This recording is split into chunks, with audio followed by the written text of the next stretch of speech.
வணக்கம் sir. Welcome back sir. Subramaniam sir. வணக்கம். ரொம்ப சந்தோஷமா இருக்கு உங்களை மறுபடியும் பார்க்கறதுக்கு. உங்க கூட தொடர்ந்து பயணம் செய்யறதுக்கு ரொம்ப சந்தோஷமா இருக்கு. நன்றி, மீ நன்றி. Too sir. உங்கள மாரி ஒரு மிக உயர்ந்த உன்னத நிலையில இருக்கிற ஒரு டாக்டர், ஒரு ஆராய்ச்சியாளர், மக்களுக்கு பல வருஷங்களா சேவை செய்றவர்லாம் என் கூட இணைஞ்சு இருக்கிறது என்னோட பாக்கியம். செவ்வாய்க்கிழமை ஃபர்ஸ்ட் கிளாஸ்ல வந்தேன். ஆனா அன்னைக்கு எனக்கு லங்க் கிடைக்கல. அதனால ரொம்ப வாட்டி ஓகே, ட்ரை பண்ணி இதை இது பண்ணிட்டேன். ஓகே. அதனால தான் இப்ப மறுபடியும் 500 இன்னைக்கு பேரு இப்ப 500 பேரு கலந்துக்கிற மாரி Zoom லிங்க்க செட் பண்ணிட்டோம். அதனால ஆமாங்க சார். ரொம்ப அருமையா பண்ணியிருக்கிறீங்க. அருமையா இருக்கு. நம்ம ஐயா காலத்துக்கு ஐயா நல்ல ஒரு வணக்கம் ஐயா. நம்ம நிகழ்ச்சிக்குள்ள போயிடலாம். லிங்க்ல வந்துட்டாங்க. 500 பேர் வந்துட்டாங்களா சார்? இல்ல இனிமேல் தான் வருவாங்க. இப்ப ஒரு நாளைக்கு 150 பேர், 200 பேர் வராங்க. ஓகே, ஐயா வெரி ஃபைன், வெரி ஃபைன். நீங்க யார் யாருக்கெல்லாம் உங்க நண்பர்களுக்கு வேணுமோ ஷேர் பண்ணி விடுங்க. கட்டாயமா அப்படிதான் செஞ்சிடணும் சார். ம். நல்ல முயற்சி சார், தொடர்ச்சியா செய்யலாங்க சார். Thank you sir. சரி, நம்ம நிகழ்ச்சிக்குள்ள போலாம். ஐயா வணக்கம் ஐயா. விஸ்வரூப தரிசனத்தை ஃபர்ஸ்ட் பாத்துருங்க.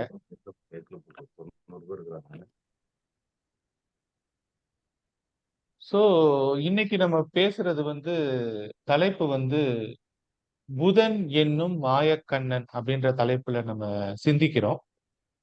ஜோதிடத்துல காலபுருஷ தத்துவத்தின் அடிப்படை ஜோதிடம் அப்படின்ற தலைப்புல நம்ம புரட்டாசி மாசம் 17ஆம் தேதியில இருந்து பேசிட்டு இருக்கோம். சரியா? அப்ப புரட்டாசி 17ல இருந்து நம்ம பேசும் பொழுது இவரு முகம் தெரியற மாதிரி வச்சுக்கோ. ஓகே, நான் இப்படி வந்துட்டேன். சோ புரட்டாசி மாசத்துல நம்ம ஆரம்பிச்ச இந்த முயற்சி இவ்வளவு பெரிய வெற்றி பெறும் அப்படின்ட்டு நான் நினைச்சு கூட பார்க்கல. எல்லாமே காலம் தான் டிசைட் பண்ணுது. சரியா? சோ எல்லாரும் மியூட் போட்டுக்கோங்க. சோ நம்ம இன்னைக்கு நேத்து சந்திரனை பற்றி பார்த்தோம். அதுக்கு முன்னாடி அஷ்டமா சித்திகள், காமன் ராசிகள் எப்படி இயங்குது, ஜோதிடம் எப்படி வேலை செய்யுதுன்னெல்லாம் பார்த்தோம். இன்னைக்கு நம்ம புதன் என்கின்ற அந்த மாய கண்ணனை பார்க்க போறோம். நம்ம பொதுவா எல்லாத்தையும் ஜோதிடத்தை வாழ்வியலோடையும் புராணங்கள்ல, இதிகாசங்கள்ல, நம்ம நம்ம மதங்கள்ல சொல்லப்பட்டிருக்கிறதையும் கோரிலேட் பண்ணி சொல்றதுல முயற்சி செஞ்சுட்டு இருக்கிறோம். சரியா? சோ அந்த அடிப்படையில இந்த புதன் எப்படி வேலை செய்யறாரு அப்படின்றத நம்ம கிளியரா புரிஞ்சுக்கணும். ஜோதிடத்துல புதன் காலபுருஷனுக்கு 3ஆம் வீடான மிதுனத்துக்கும், காலபுருஷனுக்கு 6ஆம் வீடான கன்னிக்கும் அதிபதி. சரியா? ஜோதிடத்துல புதன் காலபுருஷனுக்கு 3ஆம் இடமான மிதுனத்துக்கும், காலபுருஷனுக்கு 6ஆம் இடமான கன்னிக்கும் அதிபதி. இந்த புதன் ஆனவர் நம்மளோட வாழ்க்கையில என்ன செய்யறாரு அப்படின்னா, அவர் அறிவாக இருக்கிறார். அவர்தான் அறிவு. சரியா? அப்ப இந்த 6ஆம் அறிவு என்று சொல்லப்படுகின்ற அந்த விஷயத்துக்கு அவருதான் காரணகர்த்தாவா இருக்கிறார். ஓகே. அப்ப இந்த அறிவு மனிதனுக்கு கொடுக்கப்பட்டிருக்கிறது. இந்த அறிவை நம்ம எப்படி பயன்படுத்தணும் அப்படின்றதுக்கு புதன் காரகத்துவமா இருக்காரு ஜோதிடத்தில். சூரியனுக்கு மிக அருகில் இருக்கின்ற கிரகம். அதுவே ஒரு தைரியம் வேணும்ல. சூரியன் எவ்வளவு பெரிய எனர்ஜி ஸ்டார். அவர் நெருப்ப கக்குறார்.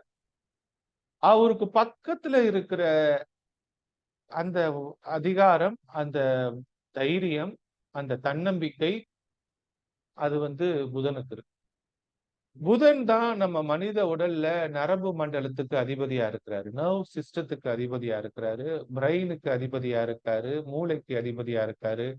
தண்டுவடம் என்று சொல்லப்படுகின்ற அந்த தண்டுவடம், அந்த அந்த தண்டுவடம், அதுல இருந்து போகின்ற ஸ்பைனல் கார்ட்ல இருந்து போகக்கூடிய எல்லாத்துக்கும் இந்த புதன் தான் காரணகர்த்தாவா இருக்கிறார். இந்த புதன் நவகிரகத்துல சின்னவரா அறியப்படுறார். இளவரசனாக அறியப்படுறார். ஒரு வீட்டுல பிறந்த கடைசி குழந்தை புதன். ஒரு வீட்டுல பிறந்த கடைசி குழந்தை புதன். ஒரு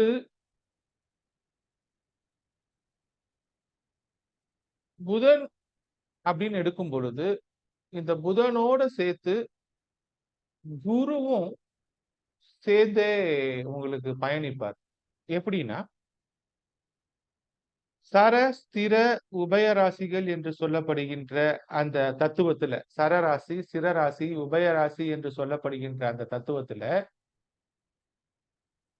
உபயராசிகள் என்று சொல்லப்படுகின்ற 4 வீடுகள் இருக்கு. அது புதனோட வீடுகளான மிதுனமும், கன்னியும், குருவோட வீடுகளான தனுசும், மீனமும் உபயராசிகள்.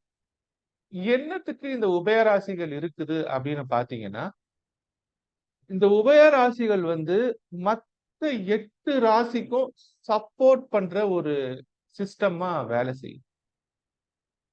எப்படி அது அப்படின்னு நீங்க கேட்டீங்கன்னா,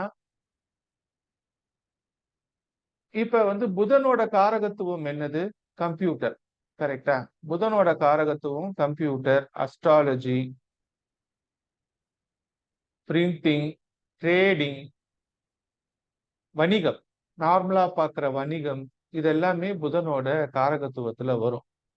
அப்ப இந்த கம்ப்யூட்டரை ஃபர்ஸ்ட் எடுத்துப்போம். கம்ப்யூட்டர் ஒரு ஒரு சாதாரண ஒரு மெக்கானிசம், அது ஒரு பொருள், எலக்ட்ரானிக் கேஜெட். ஆனா கம்ப்யூட்டர் உலகத்துல இருக்கிற எல்லா துறையிலையும் எஃபெக்டிவா யூஸ் ஆகுது. கம்ப்யூட்டர் என்கின்ற பொருள் ஒரு சாதாரண எலக்ட்ரானிக் கேஜெட். ஆனா அந்த கேஜெட் உலகத்துல இருக்கிற எல்லா துறையிலையும் ரொம்ப எஃபெக்டிவா யூஸ் ஆகும். எதுக்கு யூஸ் ஆகும்? அடிஷ்னலா அந்த வேலையை ஈஸி பண்றதுக்கு யூஸ் ஆகும். அப்ப நீங்க ஹாஸ்பிட்டலுக்கு போனா அங்க ஸ்கேன் எக்யூப்மெண்ட்ஸ்ல இருந்து அங்க இருக்கிற எல்லா லேப் எக்யூப்மெண்ட்ஸ்லயும் கம்ப்யூட்டர் இருக்கும். நீங்க பேங்க்குக்கு போனீங்கன்னா பேங்க்ல அக்கவுண்ட்ஸ் பாக்குறதுல இருந்து டிரான்சாக்ஷன்ஸ் பண்றது எல்லாத்துக்கும் கம்ப்யூட்டர் இருக்கும். சரியா? நீங்க சூப்பர் மார்க்கெட்டுக்கு போனீங்கன்னா அங்க பில்லு போடுறதுக்கு கம்ப்யூட்டர் இருக்கும். அப்ப இந்த துறை அந்த துறைன்னு கிடையாது. எல்லா துறையிலையும் எல்லா வேலையிலையும் கம்ப்யூட்டர் இருக்குது. அது மாதிரி இந்த தங்கத்தை எடுத்துக்கோங்க. அதாவது நம்ம சொல்றது இப்ப குருவோட காரகத்துவத்துல ஒண்ணு எடுத்துப்போம். புதனோட காரகத்துவத்துல கம்ப்யூட்டர் எடுத்த மாதிரி குருவோட காரகத்துல தங்கத்தை எடுத்தீங்கன்னா, தங்கம் பயன்படுத்தாதவங்க கிடையாது. கரெக்டா? தங்கம் ஒரு மதிப்பு மிக்க ஒரு உலோகமா இருக்கு. அது ஒரு மதிப்பை நமக்கு கொடுக்கறதுக்கான ஒரு வேல்யூவேஷன் பார்ட்டா இருக்கு. அப்ப தங்கமும் எல்லாரும் விரும்பி வாங்குறதா, எல்லார்கிட்டையும் அவங்களுடைய மதிப்பை உணர்வதற்கான விஷயமா இருக்கு. அப்ப நீங்க இந்த குருவோட காரகத்துவங்கள் எல்லாத்தையும் எடுத்தீங்கன்னாலோ, இல்ல புதனோட காரகத்துவங்கள் நிறைய இருக்கு. புதனோட காரகத்துவங்கள்ல நிறைய இருக்கு. குருவோட காரகத்துவங்கள்ல நிறைய இருக்கு. இது எல்லாத்தையும் எடுத்தீங்கன்னா, இது மத்த 8 ராசிக்கும் பிளஸ் உலகம் முழுக்க இருக்கிற எல்லாருக்கும் பொதுவானவை அப்படின்ற ஒரு விஷயத்த இந்த பர்டிகுலர் உபயராசி செய்யும். அப்ப இதை இன்னும் தெளிவா புரிஞ்சுக்கணும் நீங்க அப்படின்னா, மிதுனத்துக்கு 7ஆம் இடம் தனுசு, தனுசுக்கு 7ஆம் இடம் மிதுனம். சரியா? கன்னிக்கு 7ஆம் இடம் மீனம், மீனத்துக்கு 7ஆம் இடம் கன்னி. அப்ப இந்த உபயராசிகள் ஒண்ணுக்கு ஒண்ணு இன்டர் கனெக்டட். 1-7 பாவத்துல கனெக்ட் ஆயிருக்கும். ஒரு பெருக்கல் குறி மாதிரி, ராசி கட்டத்துல பெருக்கல் குறி மாதிரி. அப்படின்னா என்ன அர்த்தம் அப்படின்னா, உங்களுக்கு இந்த உபயராசிகள் 4 மூலையில இருந்து உங்களுக்கு ஒரு லியூப்ரிகேட் மாதிரி, இன்ஜின் ஓடும் பொழுது ஒரு உராய்ப்பு ஏற்படாம இருக்கிறதுக்கு ஒரு லியூப்ரிகேட் மாதிரி இது ஹெல்ப் பண்ணிக்கிட்டே இருக்கு. ஒரு கிரைண்டர் இருக்குதுன்னா அந்த கிரைண்டர்ல நடுவுல ஒரு சின்ன தட்டை இருக்கும். அந்த மாவு அப்படியே இப்படி பட்டு சுத்திட்டு இருக்கிற மாதிரி, அந்த மாதிரி இது ஒரு சப்போர்ட்டிங் சிஸ்டமாவே இருக்கும் இந்த உபயராசிகள். அந்த சப்போர்ட்டிங் சிஸ்டம் இருந்தால்னா இல்லைன்னா அந்த வேலையை செஞ்சு முடிக்க முடியாது. எக்ஸாம்பிளுக்கு நான் இந்த கிரைண்டர் சொன்னேன் இல்லையா? அப்ப மாவு அரைக்கிற எந்திரத்துல மாவு அரைக்கிற எந்திரம் சுத்துது, கீழே மோட்டார் இருக்குது, கிரைண்டர் சுத்துது, மாவு போட்டீங்க. ஆனா அந்த இடத்துல ஒரு சின்ன ஒரு கம்பியில அப்படி சின்ன வெள்ளை கலர்ல ஒரு தட்டு மாதிரி நடுவுல நிக்கும். அது எதுக்கு நிக்குது? அது சுத்தும் போது அந்த இடத்துல பட்டு திருப்பி அது உள்ள அந்த அரைகிற இடத்துக்குள்ள போயிட்டு அரைக்கிறதுக்கு அது ஹெல்ப் பண்ணுது. ஒரு சின்ன தடுப்பு தான், ஒரு சின்ன மெக்கானிசம் தான். அந்த மாதிரிதான் இந்த உபயராசிகள் எல்லா இடத்துலயும் வேலை செய்யும். அந்த மாதிரிதான் இந்த குருவும் புதனும் வேலை செஞ்சுக்கிட்டே இருப்பாங்க. உங்களுக்கு புரிஞ்சுதா? சோ உபயராசிகளோட தத்துவத்தை நீங்க ஃபர்ஸ்ட் புரிஞ்சுக்கணும். இந்த புதன் உங்களுக்கு அறிவுக்கான அதிபதி அப்படின்னு சொல்லிட்டேன் இல்லையா? இப்ப இந்த புதன் வந்து எப்படி வந்து நம்மளோட வாழ்க்கையில விஸ்வரூபம் எடுக்கிறார்? புதன்னாலே புதனோட அதிபதி பெருமாள். அதனாலதான் நம்ம இப்ப பெருமாள் படத்தை போட்டிருக்கிறோம், விஷ்ணுவோட படத்தை போட்டிருக்கோம். அப்ப புதனின் அதிதேவதை பெருமாள், சரியா? அப்ப அந்த அடிப்படையில வந்து இந்த பெருமாள் வந்து உலகத்தை வந்து ஒவ்வொரு தடவை விஷ்ணு வந்து உலகத்துல எப்போதெல்லாம் பிரச்சனைகள் வருதோ அப்பெல்லாம் என்ன பண்றாரு? நான் அவதாரம் எடுப்பேன்னு சொல்லி வந்து உலகத்தை சமநிலைப்படுத்துறார், சரியா? அவரு காக்கும் கடவுளா இருக்கிறார், சரியா? அவர் எப்படி காக்குறார் அப்படின்றதான் நம்ம பார்க்கணும். இப்ப வந்து இந்த புதன் வந்து சூரியனோட இருக்கிறதுனால சூரியன் செய்யற வேலை எல்லாத்தையும் புதன் செய்வார். சூரியனோடயே தான் இருப்பார் புதன். புதன் டிராவல் பண்ணும்போது சூரியனையும் புதனையும் பிரிச்சு பார்க்க முடியாது. கூடுமான வரைக்கும் புதன் சூரியனுடைய ஒரே ராசியில தான் இருப்பார். புதனும் சூரியனும் சேர்ந்து உருவாக்குற யோகம் வந்து புத ஆதித்ய யோகம், அதாவது அறிவு, ஞானம். அப்ப கூடுமான வரைக்கும் உலகத்துல இருக்கிற எல்லாருக்குமே அறிவு இருக்குது அப்படின்றதுக்கு காரணம் புத ஆதித்ய யோகம் தான். இப்ப மனிதர்கள் அறிவோடு இருக்கிறாங்க, அவங்களுக்கு ஞானம் கொடுக்கப்பட்டிருக்குது, சிந்திக்கிற திறமை கொடுக்கப்பட்டிருக்குது அப்படின்னா அதுக்கு காரணம் புதனும் சூரியனும் ஒன்னா இருக்கிறது தான். அப்ப சில ஜாதகத்துல புதன் ஒரு வீட்டுல சூரியன் ஒரு வீட்டுல இருக்குது, அப்ப அவங்களுக்கு அறிவு இல்லையான்னு கேட்கக்கூடாது, சரியா? அப்ப இந்த புதன் சூரியன் ஒன்னா இருக்கிற தத்துவம் 99% ஒன்னா இருக்கும். அதோட அர்த்தம் என்னன்னா எக்ஸிகியூட்டிங் ஆர்டர், எக்ஸிகியூட்டிவ் டைரக்டரா புதன் இருப்பார். சூரியன் வந்து டைரக்டரா இருப்பாரு, ஆனா அதை இயக்குவது அந்த எக்ஸிகியூட்டிங் ஃபீல்டுல போய் வேலை செய்யற அந்த எக்ஸிகியூட்டிங் அத்தாரிட்டியா புதன் இருப்பார். அதனாலதான் நரம்பு மண்டலமா இருக்கு, அதாவது மூளையில இருந்து வர நரம்பு மண்டலம் ஸ்பைனல் கார்டு கீழே வரைக்கும் வருது இல்லையா? அந்த ஸ்பைனல் கார்டுல தான் வந்து உங்களுக்கு அந்த 7 சக்கரங்கள் இருக்குது. மூலாதாரால ஆரம்பிச்சது சகஸ்கரால முடியுது, அந்த சக்கரங்கள் சொல்றோம் இல்லையா? அப்ப அந்த சக்கரங்கள் எல்லாமே அந்த ஸ்பைனல் கார்டுல தான் வேலை செய்யுதுன்னா, அந்த ஸ்பைனல் கார்டுல நீங்க கீழே மூலாதாரால ஆரம்பிச்சு சகஸ்கராக்கு போற அந்த குண்டலினி யோகம்னு சொல்றது எல்லாமே புதனை சார்ந்துதான் நடக்குது. அந்த குண்டலினி யோகா ப்ராசஸே முக்தி அடைவதே, அந்த முக்தியை நோக்கி போறதே அந்த புதனோட ப்ராசஸ்ல தான் இருக்கு. இப்ப முக்தியை தரவல்லவர் புதன், முக்தியை தரவல்லவர் புதன், மோட்சத்தை தரவல்லவர் புதன். எதுக்கு வந்து பெருமாள் கோயிலுக்கு போறோம், அதனது அந்த சொர்க்கவாசல் திறக்கிறதெல்லாம் பாக்குறோம்னா செத்தா வைகுண்டம் போகணும், மோட்சம் கிடைக்கணும்ன்றது இல்ல, ஒரு நம்பிக்கை இருக்குது, ஐதீகம் இருக்கிறதுக்கு காரணம் புதனுக்கு வந்து மோட்சத்தை காட்டுவதற்கு, மோட்சத்திற்கு வழிவிடுவதற்கு, மோட்சத்துல கொண்டு போய் உங்களை உட்கார வைக்கிறதுக்கு அதிகாரம் இருக்கு. அது எப்படி இயங்குதுன்றத புரிஞ்சுக்கணும். காலபுருஷ தத்துவத்துல நான் சொல்ற ஒவ்வொரு வார்த்தையிலையும் ஒரு மிகப்பெரிய ரகசியம் வந்திருக்கும். அதை அப்படி போற போக்குல கேட்டு போகாம ஆழமா சிந்திங்க. இந்த வீடியோவை திருப்பி கூட போட்டு பாருங்க. ஒரு வார்த்தைக்கும் ஒரு சென்டென்ஸுக்கும் அடுத்த சென்டென்ஸுக்கும் நடுவுல ஒரு பிரபஞ்ச ரகசியம் இருக்கும்.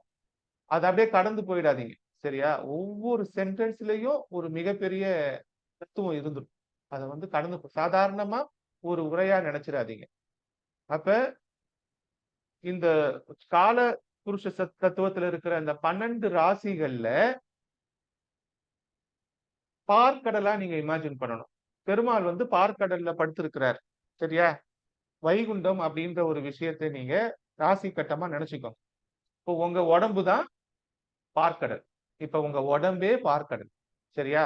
என்னடா பார்க்கடல், நான் எங்கேயோ இருக்கிறேன்னு நினைச்சேன், நீ உன் உடம்பதான் பார்க்கடல்னு சொல்றேன்னு நினைச்சுக்காதீங்க. உங்க உடம்பு தான் ராசி கட்டம். ஒரு ராசி கட்டத்தை போட்டு அதுல லக்னத்தை போட்டு நீங்க பிறந்தப்ப இருக்கிற எல்லா கிரகத்தையும் போட்டீங்கன்னா அது நீங்க, சரியா? ஒரு பேப்பர்ல ராசி கட்டத்தை வரைஞ்சிட்டு அதுல லக்னம் போட்டு நீங்க மத்த எல்லா கிரகத்தையும் அடைச்சிட்டீங்கன்னா அந்த அந்த ராசி கட்டம் தான் உங்க முழு உடம்பு. அதான் அந்த ஜாதகம், சரியா? அப்ப இந்த உடம்பு தான் பார்க்கடல் அப்படின்னு எடுத்தீங்கன்னா இது காலபுருஷ தத்துவத்துலதான் இருக்குது, கரெக்டா? அப்ப மேஷம் முதற்கொண்டு மீனம் வரைக்கும் இருக்கு. மேஷம் தலைனா மீனம் பாதம், அப்ப இதுல இந்த பார்க்கடல்ல பெருமாள் எப்படி தூங்குறாரு? ஒரு பாம்பு படுக்கையில தூங்குறாரு. இந்த பாம்பு படுக்கை எப்படி இருக்கு? ஒரு 5 தலை பாம்பு அந்த ஆதிசேஷன் இந்த படத்திலேயே பின்னாடி இருக்கு இல்லையா? 1, 2, 3, 4, 5, 6, 7 இருக்குதா? ஓகே. 7 தலை இருக்கிற மாரி ஒரு பாம்ப இங்க விஷுவலைஸ் பண்ணியிருக்கிறாங்க. ஓகேவா? அப்ப ஒரு பல தலைகள் இருக்கிற ஒரு நாகத்தின் தலை ஹெட்டாவும், கிரீடம் மாரி ஆசனமாவும், அதுக்கு கீழ அப்படியே வால் கீழ போகும். அந்த பாம்பு மெத்த படுத்துட்டு இருக்கிற மாரி, அந்த வால் கீழ டெயில் எண்டுல இருக்க மாரி இருக்கும். அப்ப அதுல தலை பக்கத்துல பாம்போட தலை பக்கத்துல பெருமாள் சயன கோலத்துல இப்படி படுத்துட்டு இருப்பார். கரெக்ட்டா? அவர் முழுசா படுத்து இப்படி தூங்க மாட்டார். அவரு அப்படி சயன கோலத்துல இப்படி படுத்துக்கிட்டு தூங்குற மாரி இருப்பார். ரெஸ்ட் எடுத்துட்டு இருப்பார். அப்ப அந்த படுக்கையில அவருக்கு அவரோட கால் அடியில மகாலட்சுமி உட்கார்ந்திருப்பாங்க. கரெக்ட்டா? பெருமாள் தியானத்துல அவர் கை இப்படி இருக்கும். இந்த கை அவரு அப்படி இந்த சைடு இப்படி கை வச்சுக்கிட்டு, இந்த சைடு ஒரு கையில ஒரு பூவ இப்படி போட்டுட்டு இருப்பார். அந்த பூ எங்க போய் விழுவும்னா, ஒரு சிவலிங்கத்துல விழுவும். ஒரு தூங்கும் நிலையில கூட சயன நிலையில கூட அவரு சிவனுக்கு அர்ச்சனை பண்ணிட்டு இருப்பார். சயன நிலையில கூட சிவனுக்கு அர்ச்சனை பண்ணி கொண்டிருப்பார். சரியா? He is in meditation. அவர் சிவனை வணங்கி கொண்டிருக்கிறார். அவருடைய வயிற்றிலிருந்து ஒரு டியூப் அதாவது நம்ம குழந்தை பிறக்கும் பொழுது எப்படி நம்ம தொப்புள் கொடி வருதோ அது மாதிரி ஒரு தொப்புள் கொடி அந்த தொப்புள் கொடி மேல பிரம்மா இருப்பார். இதுதானே அந்த வைகுண்டத்துல பிரம்மா விஷ்ணு இருக்கிற அவதாரத்தை சித்தரிக்கிற உருவம். இந்த உருவத்தை உங்களுடைய உடம்புல பார்க்கடலா வச்சுக்கிட்டு பாத்தீங்கன்னா, இந்த தலை இருக்கின்ற இடம், இந்த ஆதிசேஷன் இருக்கிற தலை இருக்கிற இடம் கன்னி ராசியா இருக்கும்.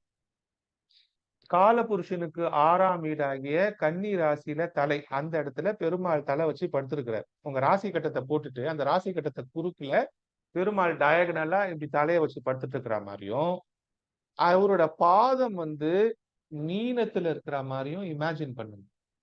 ஓகேவா? அப்ப உங்களுடைய உடம்புல அதை இமேஜின் பண்ணுங்க. உங்க அந்த காலபுருஷ தத்துவத்துல இமேஜின் பண்ணுங்க. நீங்க பூமியாவே இமேஜின் பண்ணாலோ, பிரபஞ்சத்தையே இமேஜின் பண்ணாலோ, எந்த இடத்துலயும் இந்த மாதிரி ஒரு டயகனல்ல பெருமாள் இருக்கிறார் அப்படின்னா, அப்ப அந்த இடத்துல இருக்கிற தலை இருக்கிற இடத்துல அறிவு இருக்கு. அறிவு, சிந்தனை, பல்வேறு எண்ணங்கள் இருக்கு. இப்ப ஒரு நாள்ல நம்ம விழிப்பு நிலையில இருக்கும் பொழுது மெமரி கம்ப்யூட்டர்ல இருக்கிற ரேண்டம் ஆக்சஸ் மெமரி மாதிரி ஃபர்ஸ்ட் ஒரு ஆப்பரேட்டிங் சிஸ்டம் லோட் ஆகி அதுக்கப்புறம் இப்ப நம்ம ஜூமை லோட் பண்ணி பேசிட்டு இருக்கோம். அப்புறம் நம்ம வேணும்னா வேர்டை ஓப்பன் பண்ணுவோம், எக்ஸலை ஓப்பன் பண்ணுவோம், அப்புறம் ஒரு ஆட்டோகேடை ஓப்பன் பண்ணுவோம், போட்டோஷாப்பை ஓப்பன் பண்ணுவோம், ஒரு கேமை ஓப்பன் பண்ணுவோம். ஏதோ ஒரு மூட்ல ஏதோ ஒரு பர்பஸுக்கு ஒரு விஷயத்த ஓப்பன் பண்ணுவோம். ஒவ்வொரு நேரத்துல ஒரு வேலையை செய்யும் பொழுது ஒவ்வொரு சிந்தனை ஓடிட்டு இருக்கும். அப்ப இந்த எல்லா சிந்தனைகளும் 6ஆம் இடத்துல தான் இருக்கு. எல்லா சிந்தனைகளும் 6ஆம் இடத்துல இருக்கு. அந்த 6ஆம் இடத்துல தலை இருக்குதுன்னு இமேஜின் பண்ணுங்க. அந்த இடத்துல புதன் மிக சக்திவானவரா இருக்காரு, ஆட்சி பெற்றவராக இருக்கார். கன்னியில புதன் அந்த இடத்துலதான் மிகுந்த வலிமையோடு இருக்கிறார். இதே மீனத்துல புதன் நீச்சம் பெற்றிருக்கிறார். அப்படின்னா என்ன அர்த்தம் அப்படின்னா, மீனத்துல நீச்சம் பெற்றிருக்கிற இடத்துல சுக்கிரன் உச்சம் பெற்றிருக்கிறார். சுக்கிரன் அந்த இடத்துல உச்சம் பெற்றிருக்கிறார். ஏன்னா அந்த பெருமாளோட காலடியில மகாலட்சுமி உட்கார்ந்து இருக்கிறார். மகாலட்சுமி சுக்கிரனுடைய அதிதேவதை. பெருமாள் எப்படி புதனோட அதிதேவதையோ, மகாலட்சுமி சுக்கிரனோட அதிதேவதை. அப்ப புதன் அங்க நீச்சமாகிற இடத்துல அறிவு மங்கும், அறிவு வேலை செய்யாத இடத்துல சுக்கிரன் உச்சம் பெறுவார். அறிவு வேலை செய்யற இடத்துல கன்னியில சுக்கிரன் நீச்சம் அடைவார். தத்துவத்தை புரிஞ்சுக்கணும். அப்ப கன்னியில சுக்கிரன் நீச்சம் ஆயிடுவாரு. ஆனா மீனத்துல சுக்கிரன் உச்சமா இருப்பாரு. மீனத்துல புதன் நீச்சமா இருப்பாரு, கன்னியில அவர் உச்சமா இருப்பாரு அப்படின்னு இமேஜின் பண்ணீங்கன்னா, அறிவு வேலை செஞ்சதுன்னா அந்த இடத்துல என்லைட்மெண்ட் கிடையாது. அறிவு வேலை செஞ்சதுன்னா அந்த இடத்துல சுகம் கிடையாது. இப்ப நிறைய விஷயங்களை யோசிச்சுட்டு இருக்கிறோம், சரியா? 6ஆம் இடத்துல. ஆனா 12ஆம் இடம் என்பது அயன சயன ஸ்தானம். அயன சயன ஸ்தானம். நீங்க ரெஸ்ட் எடுக்கிற இடம். உங்களுக்கு அந்த இடத்துலதான் மோட்சம் கிடைக்குது. அதாவது நீங்க வந்து மேஷத்துல உயிர் பெறுறீங்கன்னா மீனத்துல இறக்குறீங்க. உங்களுடைய லாஸ்ட் வந்து மீனம். அப்ப இறப்பு மீனத்துல இருக்குது, பிறப்பு மேஷத்துல இருக்குதுன்னா நீங்க தூங்கும் பொழுது மீனத்துக்கு போயிடுறீங்க, எந்திரிக்கும் போது மேஷத்துக்கு வந்துடுறீங்க. அப்ப இந்த மீனத்துல ஒளிஞ்சிருக்கிற ரகசியம் என்னன்னா, நீங்க பெருமாள் கோயில்ல போய் பாத்தீங்கன்னா பெருமாளை தரிசனம் பண்ணும்போது பெருமாள் பாதத்தை பார்த்து தரிசனம் பாருங்க அப்படின்வாங்க. நீங்க பெருமாளோட தலையை பார்க்கறத விட பெருமாளோட பாதத்தை தான் இந்த சைடு இருந்து நீங்க பார்க்கணும்னு உங்களுக்கு சொல்லுவாங்க. ஏன்னா பெருமாளோட பாதத்துலதான் மோட்சம் இருக்கு. பெருமாளோட பாதத்தை போய் நீங்க அடைஞ்சீங்கன்னா பெருமாளோட தலையை போய் தொட முடியுமா? பாதத்துலதான் போய் சரணடைய முடியும். சோ கடவுளுடைய பாதத்தை தான் போய் நீங்க சரணடைய முடியும். கடவுளோட காலை போய் தொட்டுட்டீங்கன்னா நீங்க மோட்சம் அடையலாம் அப்படின்றதுதான் நம்பிக்கை. கரெக்டா? அப்ப பெருமாளோட பாதத்தை பார்த்தா அந்த இடத்துல உங்களுக்கு மோட்சத்துக்கான வழி கிடைக்குது. சரியா? அப்ப அந்த மோட்சம் இருக்கின்ற இடமான மீனத்துல புதன் நீச்சம் ஆயிடுது. அப்ப நீங்க உங்க அறிவை விட்டுட்டு முழுசா சரணாகதி அடையணும். முழு சரணாகதியாக பெருமாளோட பாதத்தை போய் நீங்க பெற்றுனீங்கன்னா அவர் உங்களை ஆட்கொண்டு உங்களுக்கு மோட்சத்தை கொடுப்பார். உங்களை ஆட்கொண்டு விடுவார். அப்படின்னா இந்த இடத்துலதான் சிற்றின்பத்தின் உச்சமும் பேரின்பத்தின் உச்சமும் இருக்கு. இந்த இடத்துலதான் சிற்றின்பத்தின் உச்சமும் பேரின்பத்தின் உச்சமும் இருக்குது. அதாவது நீங்க கலவையில் இருக்கிறீங்க, when you are doing sex with your partner அப்படின்னா அதுல உச்சகட்டம் என்று சொல்லப்படுகின்ற அந்த பிளஷர் இருக்கு இல்லையா, அது வந்து இந்த மீனத்துலதான் கிடைக்குது. ஏன்னா அந்த இடத்துல சுக்கிரன் உச்சம். when you are getting a extreme pleasure on sex, அந்த நேரத்துல வேற ஏதாச்சும் அறிவு வேலை செய்யுமா? அந்த இடத்துல நீங்க வேற ஏதாச்சும் செய்வீங்களா? ஒரே நோக்கம், அந்த இன்டர்கோர்ஸ் எப்படியாச்சும் நல்ல ஒரு பிளஷரை நமக்கு கொடுக்குதா அப்படின்றது மட்டும்தான். அந்த இடத்துல அறிவுக்கு வேலை இல்லை. அந்த இடத்துல இன்பம், அந்த இடத்துல அந்த உடம்புல இருக்கிற எல்லா ஹார்மோன்ஸும் வேலை செய்யுது. கரெக்டா? உடம்புல இருக்கிற எல்லா ஹார்மோன்ஸும் வேலை செஞ்சு உங்க உடம்பே ஒரு ரெஜுவினேட் ஆகுது. உங்க உடம்புல இருக்கிற நாடி நரம்பு எல்லாம் புத்துணர்ச்சி ஆகுது. உங்க சக்தி எல்லாம் மீட்கப்படுது. அப்ப ஒரு ஒரு ஒரு ஆரோக்கியமான தாம்பத்தியம், ஆரோக்கியமான செக்ஸ் இருக்கிற ஃபேமிலியில எந்த பிரச்சனையும் இருக்காது. எந்த இடத்துல ஒரு ஆரோக்கியமான தாம்பத்தியமோ ஆரோக்கியமான செக்ஸோ இல்லைன்னா அங்கதான் எல்லா பிரச்சனைகளும் இருக்கு. அப்ப அந்த 12ஆம் இடத்துல சுக்கிரன் உச்சம் பெறுவதற்கான காரணம் சிற்றின்பத்தின் உச்சம். அங்க அந்த இடத்துலதான் நீங்க பேரின்பம் என்று சொல்லப்படுகின்ற இறைவனை நாடக்கூடிய தியானத்துல நீங்க என்லைட்மெண்ட் அடைகிறது. அந்த இடமும் அந்த இடத்துலதான் நடக்குது. அதுக்கு காரணமா அங்க இருக்கிறது கேது. ஏன்னா கண்ணில நான் ராகு இருக்கிறாருன்னு சொன்னேன். ராகுனா தலை, கேதுனா வாலு. ஓகேவா? ராகுனா தலை, கேதுனா வாலு. அப்ப மீனத்துல வால் இருக்கு, கண்ணில தலை இருக்கு. அப்ப கேதுதான் மோட்சக்காரகன். கேதுதான் மோட்சக்காரகன். மோட்சம் எப்பொழுது கிடைக்கிறது? அறிவு முழுவதும் மங்கி இந்த உடல் அழிந்து எண்ணங்களற்ற நிலைதான் மோட்சம். எண்ணங்களற்ற நிலை, இயங்காத நிலைதான் மோட்சம். சரியா? அப்ப அந்த எண்ணங்களற்ற நிலைக்கு நீங்க போயிட்டீங்கன்னா நீங்க வந்து ஒரு தவ நிலைக்கு போயிடுறீங்க. அப்ப தவம் இருக்கிறாங்க, ரொம்ப வருஷமா தவம் இருக்கிறாங்க அப்படின்னா அவங்க என்ன பண்றாங்க? கேதுவை தான் இயக்குறாங்க. அப்ப எண்ணங்கள் எல்லாத்தையும் ஒதுக்கிட்டு ஒருநிலைப்படுத்தி மூச்சை மட்டும் கவனிக்கிறாங்கல்ல, அந்த நாசி பயிற்சி பண்றாங்கல்ல, சுவாசத்தை மட்டும் கவனிக்கிறாங்கல்ல, அப்ப என்ன நடக்குது? எண்ணங்களை ஒதுங்க வைக்கிறதுக்கு தான் தியானம் பண்றீங்க. இப்ப இந்த தியான பயிற்சியிலேயோ உங்க ஆன்மீகத்திலேயோ நீங்க வளர்ந்து நீங்க ஒரு சித்த புருஷரா, ஒரு ஆழ்வார் மாதிரி, ஒரு நாயன்மார் மாதிரி இறைவனோட கலக்கிறது. இறைவனை தவிர வேற எதுவுமே கிடையாது. கோவிந்தா கோவிந்தா கோவிந்தான்னு சொன்னாலும் சரிதான், முருகா முருகான்னு சொன்னாலும் சரிதான், சிவன் சிவன் சொன்னாலும் சரிதான், இல்ல ஏசப்பா ஏசப்பான்னு சொன்னாலும் சரிதான். யாரோ ஒருத்தரை புடிச்சுக்கிட்டு நீங்க அந்த ஒன்னஸ நோக்கி போகும் பொழுது அந்த இடத்துல நீங்க பேரின்பத்தின் உச்சத்தை அடைவீங்க. அது நீங்கள் வணங்குகின்ற அந்த இறைவனின் வடிவத்துல இருக்கிற அந்த கடவுள் உங்களை எடுத்துக்கொள்வார். கடவுள் எல்லா வடிவிலையும் இருக்காருன்றதுக்காக தான் இந்த படத்தை போட்டிருக்கிறேன். இப்ப நீங்க சிவன் வடிவத்துல கடவுளை பார்த்தாலும் சரி, பிள்ளையார் வடிவத்துல கடவுளை பார்த்தாலும் சரி, அனுமார் வடிவத்துல பார்த்தாலும் சரி, காளி வடிவத்துல பார்த்தாலும் சரி, இயேசு வடிவத்துல பார்த்தாலும் சரி, அல்லாஹ் வடிவத்துல பார்த்தாலும் சரி, புத்தர் வடிவத்துல பார்த்தாலும் சரி, சாய்பாபா வடிவத்துல பார்த்தாலுமே சரி, எல்லா வடிவத்துல பார்த்தாலும் அந்த இடத்துல விஸ்வரூபமா எடுத்து தரிசனம் கொடுக்கிறது பெருமாள் தான். புரியுதா? அப்ப இந்த பெருமாள் எந்த இடத்துல இந்த தத்துவத்துல இருக்கிறாருன்னா, உங்கள் எண்ணங்களை எல்லாத்தையும் நீங்க சிற்றின்பம் அனுபவிக்கும் பொழுது விட்டுருவீங்க. அந்த இடத்துல ஒரே இன்பம். அந்த பிளஷர் முடிகிற வரைக்கும் வேற எண்ணமே கிடையாது. அது மாதிரி பேரின்பத்துல தியானத்துல இருக்கும் பொழுதும் வேற எல்லா எண்ணங்களையும் தவிர்த்துட்டு போயிடுவீங்க. அப்ப முக்தி அடைய இல்லறத்தில் இருந்தாலும் முடியும், துறவரத்தில் இருந்தாலும் முடியும். சரியா? அப்ப இல்லறத்துல இருக்கிறவன் முக்தி அடைய முடியாதுன்னா அவனுக்கு தான் வாய்ப்பு அதிகம். துறவரத்துல இருக்கிறவன் முக்தி அடைகிறதுக்கு வாய்ப்பு கம்மி. ஆனா வழி ஸ்ட்ரெயிட். சரியா? இல்லறத்துல இருக்கிறவன் எல்லா பிரச்சனையும் சுமந்துக்கிட்டு வேலை செஞ்சு பொண்டாட்டி பிள்ளைய காப்பாத்தி படிக்க வச்சு கல்யாணம் பண்ணி ஆபீஸ்ல மேனேஜர் தொல்லையை தாங்கி டெலிவரி பண்ணி எல்லாத்தையும் பண்ணி ஃபைனலா கடன் சுமையெல்லாம் மீட்டு எல்லாத்தையும் பண்ணி அவன் முக்திக்கு போறதுன்றது இட்ஸ் ஒண்டர்ஃபுல். அப்ப நம்ம இல்லறத்துல இருக்கிறோம், நம்ம குடும்பத்துல இருக்கிறோம், புள்ள குட்டியோட வாழ்றோம், பொண்டாட்டிக்கு தேவையானது செய்யறோம், புருஷனுக்கு தேவையானது செய்யறோம், நம்ம குடும்பத்துக்காகவே வாழ்றோம்னா அது தப்பு கிடையாது. ஒரு சன்னியாசியை விட நீங்கள் மேலானவர்கள் அப்படின்னு தான் எடுத்துக்கணும். அப்ப உலகத்துல 2 வகையாகவும் நீங்கள் மோட்சத்துக்கு போகலாம்.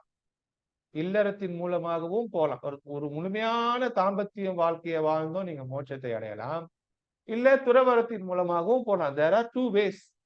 எந்த வகையில போனாலும் உங்களுக்கு மோட்சம் கிடைக்கும். ஆனா நீங்க ஒன்னஸ் நோக்கி போவீங்க. இந்த இடத்துல ஒன்னஸ் அப்படின்னு வந்து ஒன்னஸ்னா என்னன்னா 6ஆம் இடத்துல பல விஷயங்கள் இருக்கும், அறிவு வேலை செய்யும்.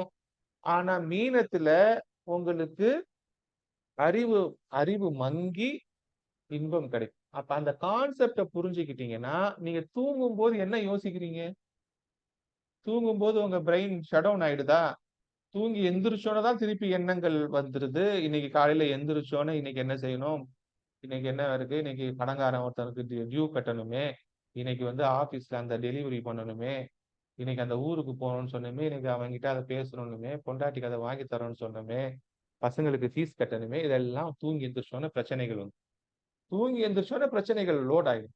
தூங்குனா பிரச்சனைகள் மறைஞ்சிடும். அப்ப அந்த தூக்கத்துக்கும் விழிப்பு நிலையில இருக்கிறதுக்கும் இருக்கிற அந்த பாலம் கன்னியும் மீனமும். இது கிளியரா புரிஞ்சுதா? இதை அப்படியே வைங்க. கன்னியையும் மீனத்தையும் இப்படியே வைங்க. அப்படியே இந்த சைடு திருப்பி மிதுனத்துக்கும் தனுசுக்கும் வாங்க. இந்த மிதுனம் காலபுருஷனுக்கு 3ஆம் வீடா வருது. இந்த மிதுனம் தான் உங்களுக்கு கம்யூனிகேஷனுக்கு அதிபதி. இன்னைக்கு உலகமே கம்யூனிகேஷன்ல தான் இருக்கு இல்லையா? எல்லார் வீட்லயும் எல்லார்கிட்டையும் போன் இருக்கு. அப்படின்னா பேசுறது, இந்த பேசுறது கம்யூனிகேஷன் தான். அப்ப நம்ம உலகம் ஃபுல்லா இந்த ஒரு செகண்ட்ல எவ்வளவு பேசிட்டு இருக்கிறோமோ, எவ்வளவு டேட்டா சிக்னல்ஸ் இருக்குதோ, எவ்வளவு சேட்டலைட்ஸ் இயங்குதோ, எவ்வளவு டிவி ஓடுதோ, எவ்வளவு பிராட்காஸ்ட் ஆகுதோ, அத்தனையும் புதன் தான். அப்ப புதன் பார்க்கிறதுக்கு சின்னதா இருக்கிறாரு. ஆனா அவர் காற்று ராசியா உலகம் முழுவதும் எல்லா இடத்திலையும் பரவி இருக்கிறார். புதன் இல்லாத இடம் கிடையாது. காற்று இல்லாத உடம்பே கிடையாது. காயமே இது பொய்யடா, காற்றடைத்த பையடா.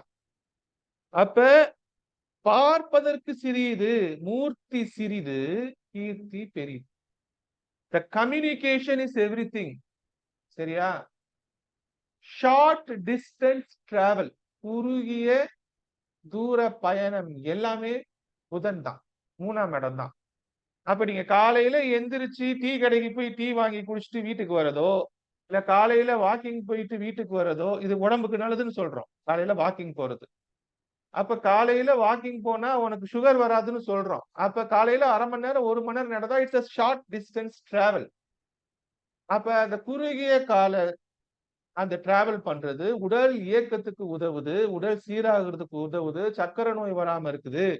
ஷார்ட் டிஸ்டன்ஸ் டிராவல் காலையில பைக் எடுத்துக்கிட்டோ, கார் எடுத்துக்கிட்டோ, இல்ல பப்ளிக் டிரான்ஸ்போர்ட்லயோ ஒரு 20 கிலோமீட்டர் தூரத்துல இருக்கிற ஆபீஸ்க்கு போயிட்டு, திருப்பி வேலை செஞ்சுட்டு, திருப்பி அங்கிருந்து வீட்டுக்கு வர்றது. அப்போ ஒரு வேலைக்கு போயிட்டு வீட்டுக்கு வர்றது புதன் 3ஆம் இடம் தான் இயங்குது. இப்ப நீனு வேலைக்கு போகாம வீட்ல இருந்தீன்னா, நீ முடங்கி இருப்ப. நீ வேலைக்கு போகாம வீட்ல இருந்தீன்னா, நீ முடங்கி இருப்ப. அப்ப உனக்கு வருமானம் வராது. 4 இடத்துக்கு போனா தான் வருமானம் வரும். ஓகேவா? 4 பேர பார்த்தா தான் வருமானம் வரும். அப்ப உங்களுக்கு நீங்கள் இயங்கிக் கொண்டு இருந்தால் தான் மனிதன். ஏதோ ஒரு வகையில இயங்கணும். வொர்ஸ்ட் கேஸ்க்கு சொந்தக்காரன் வீட்டுக்கோ, இல்ல ஊருக்கோ, ஒரு ஒரு குறிப்பிட்ட ஒரு கோயில் குளத்துக்கோ போறதோ ஷார்ட் டிஸ்டன்ஸ் டிராவல். திருப்பதிக்கு போயிட்டு வர்றது, திருச்செந்தூர் போயிட்டு வர்றது, வேளாங்கண்ணி போயிட்டு வர்றது, நாகப்பட்டினம் போயிட்டு வர்றது, வாட்டெவர் யூ டூ. பில்கிரிமேஜ் என்று சொல்லப்படுகின்ற ஆன்மீக பயணங்கள் எல்லாம் ஷார்ட் டிஸ்டன்ஸ் டிராவல் தான். இதே நாடு கடந்து, கடல் கடந்து, மாநிலம் கடந்து போனீங்கன்னா அது லாங் டிஸ்டன்ஸ் டிராவல் ஆயிடும். அதுக்கு ஸ்ட்ரெயிட் ஆப்போசிட்டா இருக்கிற 9ஆம் இடம். புரியுதா? 3ல இருந்து எண்ணினீங்கன்னா 3, 4, 5, 6, 7, 8, 9. அப்ப ஷார்ட் டிஸ்டன்ஸ் டிராவல் எல்லாமே 3ஆம் இடம் மிதுனம். லாங் டிஸ்டன்ஸ் டிராவல் எல்லாமே என்னது? தனுஷ். அப்ப தனுஷோட சிம்பல் பாத்தீங்கன்னா, அப்படி அந்த வில்ல அப்படி புடிச்சு இப்படி விடுற மாதிரி இருக்குதா? வில்லின் விசை அதிகம். அதை இழுத்து லான்ச் பண்ணா அந்த அம்பு ரொம்ப தூரம் போகும். It's a long distance travel. ஆனா வில்லு அம்பு எங்க போகும்? ஒரு இலக்கை நோக்கி தான் போகும். அப்ப லாங் டிஸ்டன்ஸ் டிராவல் பிளஸ் உயர்நிலை படிப்பு பிஹெச்டி. பிஹெச்டி எதுக்கு பண்றீங்க? ஒரு துறையில மாஸ்டர் ஆவறதுக்காக பண்றீங்க. புரியுதா? ஒரு துறையில ஒண்ணுல ஸ்பெஷலைசேஷன் ஆகி டாக்டரேட் ஆவறதுக்காக பிஹெச்டி படிக்கிறீங்க. மேற்படிப்பு படிக்கிறதுக்காக அமெரிக்கா போறீங்கன்னா 9ஆம் இடம் வேலை செய்யுது. மேற்படிப்பு படிக்கிறதுக்காக ஜெர்மனிக்கு போனீங்கன்னா 9ஆம் இடம் வேலை செய்யுது. எதுக்கு போறீங்க? ஒரு மெக்கானிக்கல் இன்ஜினியரிங்ல ஸ்பெஷலைசேஷன் ஆவறதுக்காக ஜெர்மனில போய் படிக்கிறீங்க. ஒரு ஐடில மேல்நிலை படிப்பு படிக்கிறதுக்காக அமெரிக்கா போறீங்க. இப்போ ஒரு பொலிட்டிக்கல் சயின்ஸ்ல மேற்படிப்பு படிக்கிறதுக்காக அண்ணாமலை லண்டன் போயிருக்கிறாருன்னா 9ஆம் இடம் அவருக்கு வேலை செய்யுது. அப்படிதான் ஜோசியத்துல எடுக்கணும். கடல் கடந்து போறது. அப்போ ஒரு குறிப்பிட்ட விஷயத்துல ஸ்பெஷலைசேஷன் ஆகுறதுக்காக நீங்க கடல் கடந்து போனீங்கன்னா அது அம்பை எய்து ஒரு குறிப்பிட்ட இலக்குக்கு நீண்ட தூர ஏவுகணை. லாங் டிஸ்டன்ஸ் பாலிஸ்டிக் மிசைல் 9ஆம் இடம். ஷார்ட் டிஸ்டன்ஸ் பாலிஸ்டிக் மிசைல் 3ஆம் இடம். சரியா? கண்டம் விட்டு கண்டம் தாவும் ஏவுகணை 9ஆம் இடம். சரியா? இங்க இருந்து பக்கத்துல இருக்கிற ஒரு தூரத்துல இருக்கிற ஒரு இடத்தை தாக்குறதுக்கு ஒரு ராக்கெட் லான்ச்சர் பண்ணீங்கன்னா அது 3ஆம் இடம். So short distance travel, long distance travel. ஆக இந்த ரெண்டுமே ஒரு விஷயத்தை தூக்கி தள்ளுறதுக்கு தான் யூஸ் ஆகும். இட் இஸ் a ஆக்ஷன் ராசிஸ். அப்ப இந்த 3ஆம் இடத்துல இன்னும் ஒரு முக்கியமான விஷயம் இருக்குதுன்னா, இந்த 3ஆம் இடம் தான் வீரியஸ்தானம் ஜோசியத்துல. அப்போ ஒரு மனிதனுக்கு ஒரு ஆணுக்கோ பெண்ணுக்கோ உடலுறவு செய்யணும், ஒரு செக்ஸ் இன்டர்கோர்ஸ் பண்ணணும், தாம்பத்தியத்துல இருக்கணும், குழந்தைகளை பெற்றுக்கணும், சந்ததியை வளர்க்கணும்னா அதற்கு தேவையான அந்த விந்தணுக்களையோ அண்ட அணுக்களையோ உற்பத்தி செய்யற இடம், இந்த ஸ்பெர்ம் கவுண்ட் பண்ற இடம் 3ஆம் இடம் தான். அப்போ ஒரு திருமண பொருத்தம் பார்க்கும் பொழுதோ ஒருத்தருக்கு பார்க்கும் பொழுதோ 3ஆம் இடம் பாதிக்கப்பட்டிருந்தா he may be a important. அவருக்கு ஆண்மைத்தன்மையோ பெண்மைத்தன்மையோ குறைந்து இருப்பதற்கான வாய்ப்பு இருக்கு. அவருக்கு சந்ததியை விருத்தி செய்வதற்கு இயற்கையான சக்தி இல்லாம இருக்கும். அப்ப ஒரு விரைப்புத்தன்மை என்று சொல்லப்படுகின்ற ஒரு எராக்ஷன் ஸ்டேட்டுக்கு ஆணுறுப்பு வரதோ பெண்ணுறுப்பு வரதோ இந்த 3ஆம் இடம் தான். இந்த 3ஆம் இடம் பாதிக்கப்பட்டா எராக்ஷன் நடக்காது. எராக்ஷன் நடக்கலைன்னா செக்ஸ் செய்ய முடியாது, குழந்தை பிறக்காது. அப்ப அந்த நார்மலா இருக்கிற ஆண் உறுப்பு ஒரு எராக்ஷன் ஸ்டேட்டுக்கு வந்து ஒரு உடலுறவு கொள்வதற்கு உதவுது. அது அந்த ஸ்பெர்ம்ஸை வந்து கர்ப்பப்பையில எஜெக்ட் பண்ணுது. சோ அந்த பர்பஸுக்கு அந்த 3ஆம் இடம் இயங்கினா மட்டும்தான் முடியும். அப்ப சாதாரண நிலையில இருக்கிற ஒரு பிறப்புறுப்பு ஒரு ஒரு நேரான ஒரு ஒரு நிலைக்கு மாறுது, ஒரு எராக்ஷன் ஸ்டேட்டுக்கு போகுதுன்னா அது ஒரு விஸ்வரூபம் தான். என்னடா விஸ்வரூபத்தை கொண்டு வந்து நீ இந்த இடத்துல சொல்றியே அப்படின்னு நினைக்காதீங்க. நான் வந்து உலகியல்ல தத்துவத்துல இருக்கிற உண்மையான விஷயங்களை வாழ்வியலோடு சொல்றேன். சரியா? இது வந்து அறிவியல் பூர்வமா நான் உணர்ந்ததை சொல்றேன். இதை ஏத்துக்கிறதோ ஏத்துக்காததோ அதெல்லாம் அப் டு யூ. எனக்கு எல்லா மத நம்பிக்கைகள் மீதும் மிகுந்த பற்று உண்டு. எல்லாத்துலயும் என்ன தாத்பரியம் இருக்குதுன்றத நான் உணர்றதை தான் உங்களுக்கு சொல்றேன். புரிஞ்சுதா? அப்ப உங்களுக்கு 3ஆம் இடம் என்பது புதன். புதன் நல்லா இருந்தாதான் உங்களுக்கு அந்த எராக்ஷன் நடக்கும், உங்களுக்கு தாம்பத்தியம் இருக்கும். இது எல்லாமே அப்ப முழுக்க முழுக்க தாம்பத்தியத்தை குறித்து பேசுற எல்லா விஷயமும் புதனை சுற்றி தான் இருக்கும், சுக்கிரனை சுற்றி தான் இருக்கும், குருவை சுற்றி தான் இருக்கும். ஏன்னா குரு தான் குழந்தையின் காரகன். குழந்தை பிறக்கணும்னா குருவோட கடாட்சம் இருக்கணும். குரு அருள் இருந்தாதான் குழந்தை பிறக்கும். குரு அருள் இருந்தாதான் திருமணமே நடக்கும்.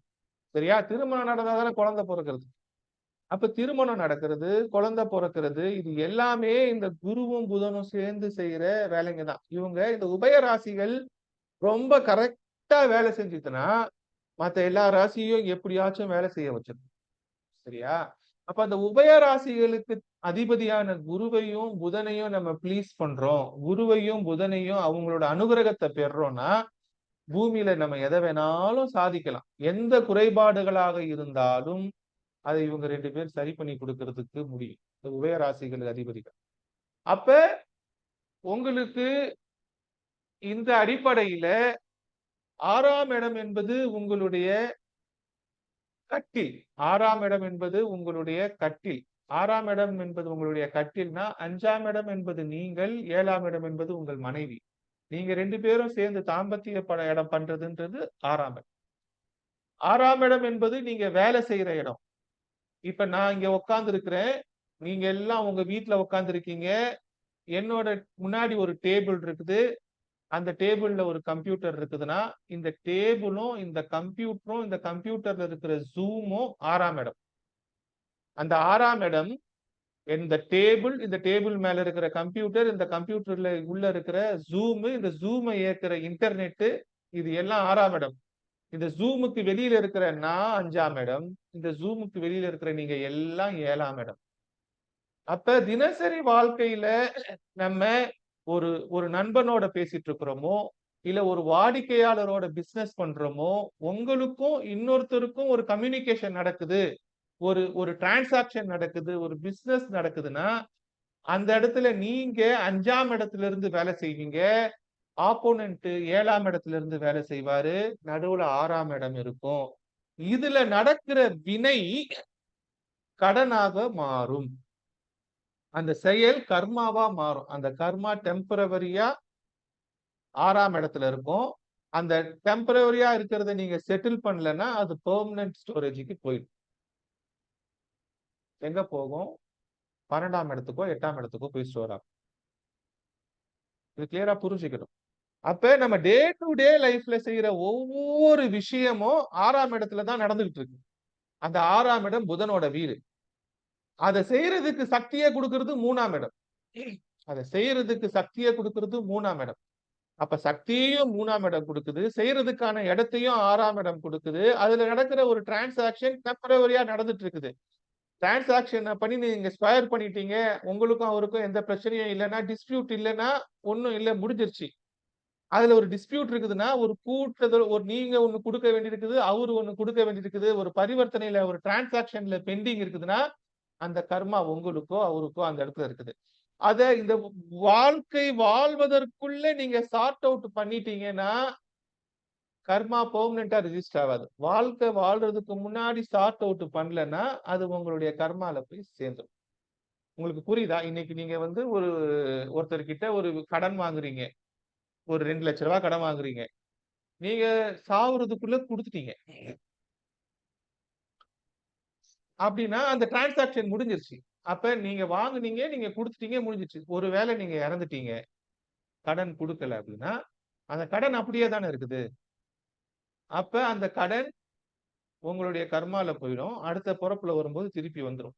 அது திருப்பி உங்களுக்கு அது வந்து உங்களுக்கு இந்த ஜென்மத்துல திருப்பி அந்த கடன் லோட் ஆயிடும். இவ்வளவுதான் தத்துவம். புரிஞ்சுதா? அப்ப இந்த லாஜிக் படி நீங்க ஒருத்தருக்கு துரோகம் செய்றீங்களோ, ஒருத்தருக்கு மனசு வலிக்கிற மாரி ஏதோ செய்றீங்களோ அப்படின்னா, அவர் பாதிக்கப்பட்டுட்டார். உங்களுடைய சொல்லாலோ, உங்களுடைய செயலாலோ, ஏதோ ஒரு விஷயத்துல உங்களால் ஒருத்தர் பாதிக்கப்பட்டார்னா, அவர் அத மறக்கணும். இல்லன்னா அவர் அத மன்னிக்கணும். இல்லன்னா அந்த பாதிப்புக்கு ஏற்ற ஒரு ஈட நீங்க குடுக்கணும். ஆக மொத்தம் அந்த டிரான்சாக்ஷன் மியூச்சுவலா நல்லிஃபை ஆகணும். பேலன்ஸ் ஷீட் டேலி ஆகும். அந்த பேலன்ஸ் ஷீட் டேலி ஆகலன்னா, அதெல்லாம் தான் வரும். அப்ப கூடுமான வரைக்கும் யாரு கூடயும் வாய்க்காத்தகராறுல ஈடுபடாம, கூடுமான வரைக்கும் யாரோட மனசையும் காயப்படுத்தாம, கூடுமான வரைக்கும் நம்மளால எல்லாருக்கும் நல்லது நடக்குது. யார்கிட்டயாச்சும் தப்பு இருக்குது, மனஸ்தாபம் இருக்குதுன்னா, என்ன மன்னிச்சுக்கடான்னு சொல்லிட்டு போயிட்டா, கர்மா பாதி முடிஞ்சிருச்சு.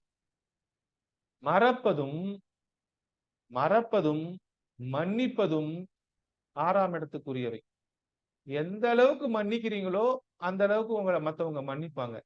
எந்த அளவுக்கு நீங்க மத்தவங்கள மன்னிக்கலையோ, அந்த அளவுக்கு உங்களுக்கு மத்தவங்க மன்னிக்க மாட்டாங்க. அப்ப தி ஈசியஸ்ட் பார்ட் ஆஃப் லைஃப் இஸ் ஒருத்தன் நமக்கு துரோகம் செஞ்சுட்டானா, ஒருத்தன் நமக்கு கஷ்டத்த குடுத்துட்டானா, ஒருத்தன் நமக்கு பிரச்சனைய குடுத்துட்டானா, ஒருத்தனால நம்ம பாதிக்கப்பட்டோமா, அழுவுறோமா, ஒண்ணு அவன மறந்துருங்க. இல்லன்னா அவன மன்னிச்சிருங்க. அடுத்த வேலைய பார்க்க போயிடுங்க. அவ்வளவுதான் மேட்டர். அப்ப இந்த மறப்பதும், மன்னிப்பதும் கூட புதன்ல தான் இருக்கு. புரியுதா? சுத்தமா மறந்துட்டீங்கன்னா 12ஆம் இடம். டெம்பரவரியா மறந்துட்டீங்கன்னா 6ஆம் இடம். மறந்துட்டு திருப்பி லோட் பண்ணிட்டீங்கன்னா 6ஆம் இடம். அப்ப ரேம் தான். It's a RAM.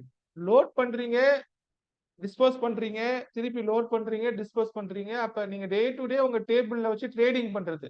வாங்குறீங்க, விக்கிறீங்க. ட்ரேடிங்னா என்னது? ஒருத்தர்கிட்ட இருந்து வாங்குறீங்க, இன்னொருத்தருக்கு வித்துடுறீங்க. அந்த வாங்கி விக்கிற வரைக்கும் அந்த பொருள் உங்க டேபிள்ல இருக்குது. அது போயிடுச்சுன்னா இன்னொன்னு வந்துருது. அப்ப இந்த ட்ரேடிங்க்கு ஏன் புதன் காரணமா இருக்காருன்னா, இந்த வாங்கி விக்கிற விஷயம் தான். அந்த நடுவுல இருக்கிற இன்டர்மீடியேட். அப்ப வணிகத்திற்கான விஷயமும் இந்த புதன் தான். சரியா? அப்ப இந்த புதன் வந்து கம்ப்யூட்டர் மட்டும் கிடையாது. புதன் அஸ்ட்ராலஜியும் கூட. அஸ்ட்ராலஜினா ஞானம் கரெக்ட்டா? அந்த பிரபஞ்சத்தின் ஞானம் முழுக்க அஸ்ட்ராலஜில இருக்குது. ஜோதிடத்துல இருக்கு. அப்ப ஜோதிடமும் புதன் தான். ட்ரேடிங்கும் புதன் தான். கம்யூனிகேஷன் புதன் தான். சரியா? அப்ப வந்து அப்ப இந்த புதன் எவ்வளவு பண்றாரு பாருங்க. இப்ப இந்த விஷயம் இப்படியே இருக்கட்டும். இந்த உபயராசிகள் வந்து 2 வே ஸ்விட்ச் மாரி வேலை செய்யும். இந்த புதனோட வீடுகளும், இந்த குருவோட வீடு, இந்த மிதுன, கன்னி, தனுசு, மீனம் வந்து 2 வே ஸ்விட்ச் மாரி வேலை செய்யும். அப்ப வீட்லலாம் நீங்க 2 வே ஸ்விட்ச் வச்சிருப்பீங்க. உங்க பெட்டுக்கு பக்கத்துல ஃபேனோட ஸ்விட்ச் ஆன் ஆர் ஆஃப் வச்சிருப்பீங்க. இன்னொரு இடத்துல லைட் ஸ்விட்ச் ஆன் ஆர் ஆஃப் வச்சிருப்பீங்க. அப்ப உள்ள ரூமுக்குள்ள நுழையும்போது ஒரு இடத்துல லைட்ட போட்டு உள்ள வருவீங்க. தூங்க போகும்போது உங்க பெட்டுக்கு பக்கத்துல லைட் ஆஃப் பண்ணுவீங்க. கரெக்ட்டா? அந்த 2 வே ஸ்விட்ச். அந்த மாரி இந்த மிதுனம், கன்னி, தனுசு, மீனம் வந்து 2 வே ஸ்விட்சா வேலை செய்யும். அது வந்து ஒரு ஜங்ஷன் மாரி. இந்த 4 ராசியும் ஜங்ஷன் மாரி. இப்ப வந்து ஒரு ரயில்வே ஸ்டேஷன் உலகம் ஃபுல்லா இருக்குது. இப்ப இந்தியா ஃபுல்லா ரயில்வே ஸ்டேஷன் இருக்கு.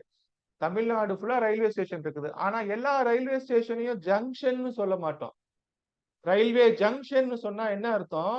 நெறைய ரயில்வே வேற வேற திசைகள்ல இருந்து வர ட்ரெயின் ஒரு இடத்துல கூடும். அந்த இடத்துல என்ஜின கழட்டி விட்டுட்டு வேற ஒரு என்ஜின பின்னாடி போட்டு ரயில ரிவர்ஸ்ல எடுத்து வேற ட்ராக்ல அனுப்ப முடியும். கரெக்ட்டா? That is called junction. அப்ப சென்ட்ரல் வந்து ஒரு ஜங்ஷன், திருச்சி ஒரு ஜங்ஷன், விழுப்புரம் ஒரு ஜங்ஷன் அப்படின்னா, திருச்சிக்கு போயிட்டா, திருச்சியில இருந்து நீங்க இந்த சைடு மதுரைக்கு போறதுக்கு திருப்பி விடலாம். இந்த சைடு வேற ஒரு ஊருக்கு போறதுக்கு திருப்பி விடலாம். கரெக்ட்டா? ட்ரெயின. அப்ப வேறு பாதையில் திருப்பி விடுற வேலைய இந்த ஜங்ஷன் செய்யும்.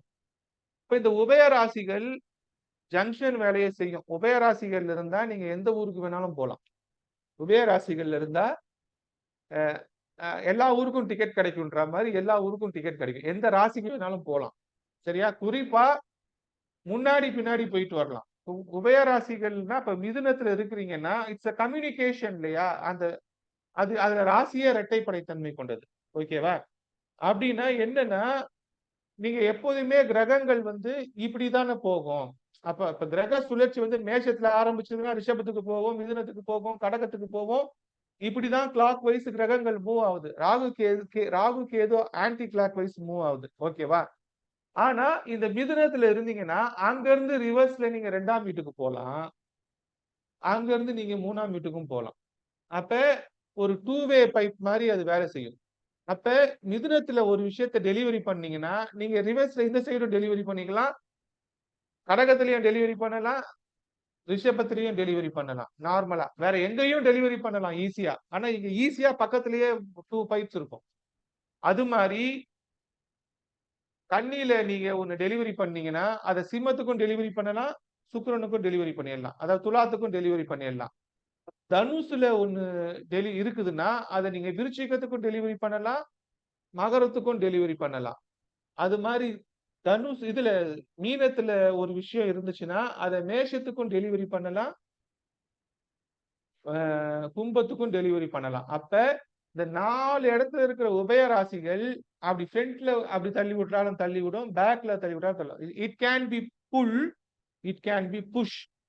புல் புஷ் ரெண்டுமே செய்யும் உபய ராசி. இப்ப சில கதவுகளை வந்து நீங்க என்ன வீட்டுல ஒரு கதவு இருக்குதுன்னா மெயின் வாச கதவை தள்ளி தான் திறந்துட்டு உள்ள போவீங்க. கரெக்டா? சில கதவுகளை இழுத்து திறப்பீங்க. அப்ப எல்லா கதவுகளும் ஒண்ணு தள்ளி திறக்கிற மாதிரி இருக்கும், இல்ல இழுத்து திறக்கிற மாதிரி இருக்கும். அப்ப தள்ளி திறக்கிற மாதிரி இருந்துச்சுன்னா ஒரு டைரக்ஷன், இழுத்து திறக்கிற மாதிரி இருந்தா ஒரு டைரக்ஷன். ஆனா சில கதவுகள் தள்ளுனாலும் திறக்கும், இழுத்தாலும் திறக்கும்.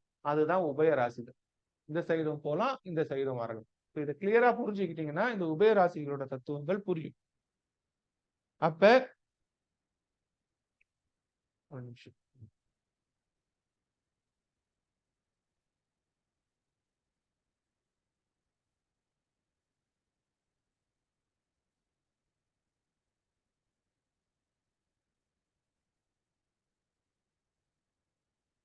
ஓகே, இப்ப வந்து ஒரு நிமிஷம் தண்ணி குடிச்சிருக்கேன்.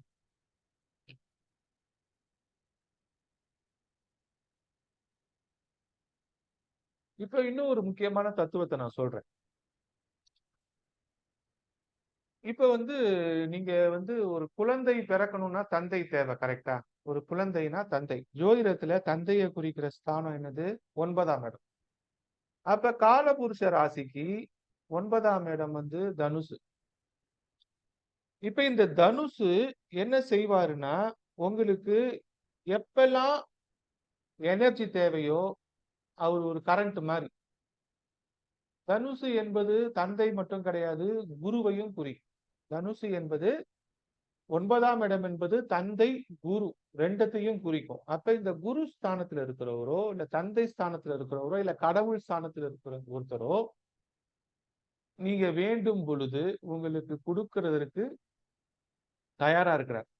நீங்க ஒரு குழந்தையா இருக்கிறீங்கன்னா நீங்க உங்களுக்கு தேவையானதை யாருகிட்ட கேட்பீங்க? உங்க அப்பா கிட்ட தான் கேட்கணும். அம்மா கிட்டயும் கேட்பீங்க, ஆனா அப்பா தான் செய்வாரு. கரெக்டா? வெளி உலகத்தோட தொடர்புல இருக்கிறது இன் லாஜிக்கா, ஜெனரல் தியரி. அப்ப ஒரு குழந்தை ஸ்தானத்துல இருக்கும் பொழுது நீங்க கேட்கறது எல்லாத்தையும் உங்க தந்தை செய்யறாரு உங்களுக்காக. அப்ப அவர் கொடுக்கிற நிலைமையில இருக்கிறார். உங்களுக்கு எதுவா இருந்தாலும் கொடுக்கும் நிலையில உங்கள் தேவைகளை பூர்த்தி செய்யற நிலையில இருக்கிறவரு தந்தை. 9ஆம் இடத்துல இருக்கிறவர் நார்மலா. அப்போ ஒரு தெய்வத்துக்கிட்ட போய் கேட்குறீங்க, ஒரு கோயில்ல போய் பிரார்த்தனை பண்றீங்க அப்படின்னா அந்த இடத்துலயும் தெய்வத்துக்கிட்ட கேட்கறதும் 9ஆம் இடம் தான். அப்ப அந்த தெய்வம் உங்களுக்கு ஒண்ணு கொடுக்குதுன்னா தெய்வம் கொடுக்குது. அந்த தெய்வம் எங்க கொடுக்கும்? ஸ்ட்ரெயிட்டா 3ஆம் இடத்துல தான் கொடுக்கும். அப்ப 9ஆம் இடத்துல இருந்து 3ஆம் இடத்துக்கு தான் அந்த எனர்ஜி வரும். அந்த 3ஆம் இடம் என்பது நீங்கள் இயங்குவது. 3ஆம் இடம் என்பது உங்களுடைய இயக்கம். நீங்க மொபிலிட்டியா இருக்கிறது தான் 3ஆம் இடம். அப்ப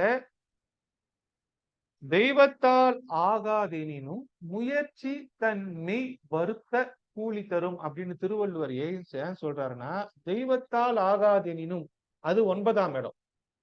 முயற்சி தன் மெய் வருத்த கூலி தரும்ன்றது 3ஆம் இடம். அப்ப தெய்வம் கொடுத்தா 3ஆம் இடத்துக்கு வரும். 3ஆம் இடம் வேலை செஞ்சதுன்னா தெய்வம் இயங்கும். அப்ப நீ சுயமா முயற்சி செஞ்சினா இயங்காத 9ஆம் இடம் இயங்கும். ஏன்னா இது ரெண்டும் டைரக்டா லிங்க். 1-7 கணக்குல இயங்கும். அது கிளியரா புரிஞ்சுக்கணும். அப்ப தெய்வம் உங்களுக்கு உதவுச்சுன்னா அது உங்களுக்கு 3ஆம் இடத்துக்கு வந்துரும். சரியா? 3ஆம் இடம் இயங்குச்சுன்னா அது திருப்பி 9ஆம் இடத்துக்கு வந்து பேட்டரிய சார்ஜ் பண்ணி திருப்பி அங்கிருந்து எனர்ஜி வரும். ஆக இந்த 3ஆம் இடம் என்பது உங்களுக்கு ஒரு எனர்ஜி சோர்ஸ். இந்த 9ஆம் இடம் என்பது உங்களுக்கு ஒரு எனர்ஜி சோர்ஸ்னா அந்த 9ஆம் இடத்துல இருக்கிற எனர்ஜி சோர்ஸ் வந்து 3ஆம் இடத்துக்கு கரண்ட்டை கொடுக்கும். அந்த கரண்ட்டை நீங்க உங்களோட மோட்டரை பயன்படுத்துறதுக்கு யூஸ் பண்ணுவீங்க. நீங்க இப்ப வந்து ஒரு இமேஜினேஷன், ஒரு விஷுவலைசேஷன் சொல்றேன். இந்த விஷுவலைசேஷன் வந்து நான் ஆல்ரெடி என்னோட இன்னொரு வகுப்புல ஸ்பெஷலா எடுத்தேன். அதை உங்களுக்கு சொல்றேன். இப்போ உங்களுக்கு வந்து ஒரு தண்ணி சிஸ்டம் இருக்கு. ஒவ்வொரு வீட்லயும் ஒரு வாட்டர் சிஸ்டம் இருக்குல்ல, குடிநீர் இணைப்பு. அப்ப என்ன பண்ணிருப்பீங்க, உங்களுக்கு ஒரு வீடு கட்டணும்னா நீங்க ஒரு ஆழ்துளை கிணறை ஃபர்ஸ்ட் போடுவீங்க. ஒரு வீடு கட்டணும்னா நீங்க முதல்ல செய்யறது என்னது, போர் போடுவீங்க. அப்படி இல்லைன்னா ஒரு கிணறு வெட்டுவீங்க. கரெக்டா? அப்ப இந்த போர், கிணறு, ஆழ்துணை கிணறு இது எல்லாமே என்ன பண்றது, தண்ணிய வந்து ரொம்ப ஆழத்துல இருக்கு.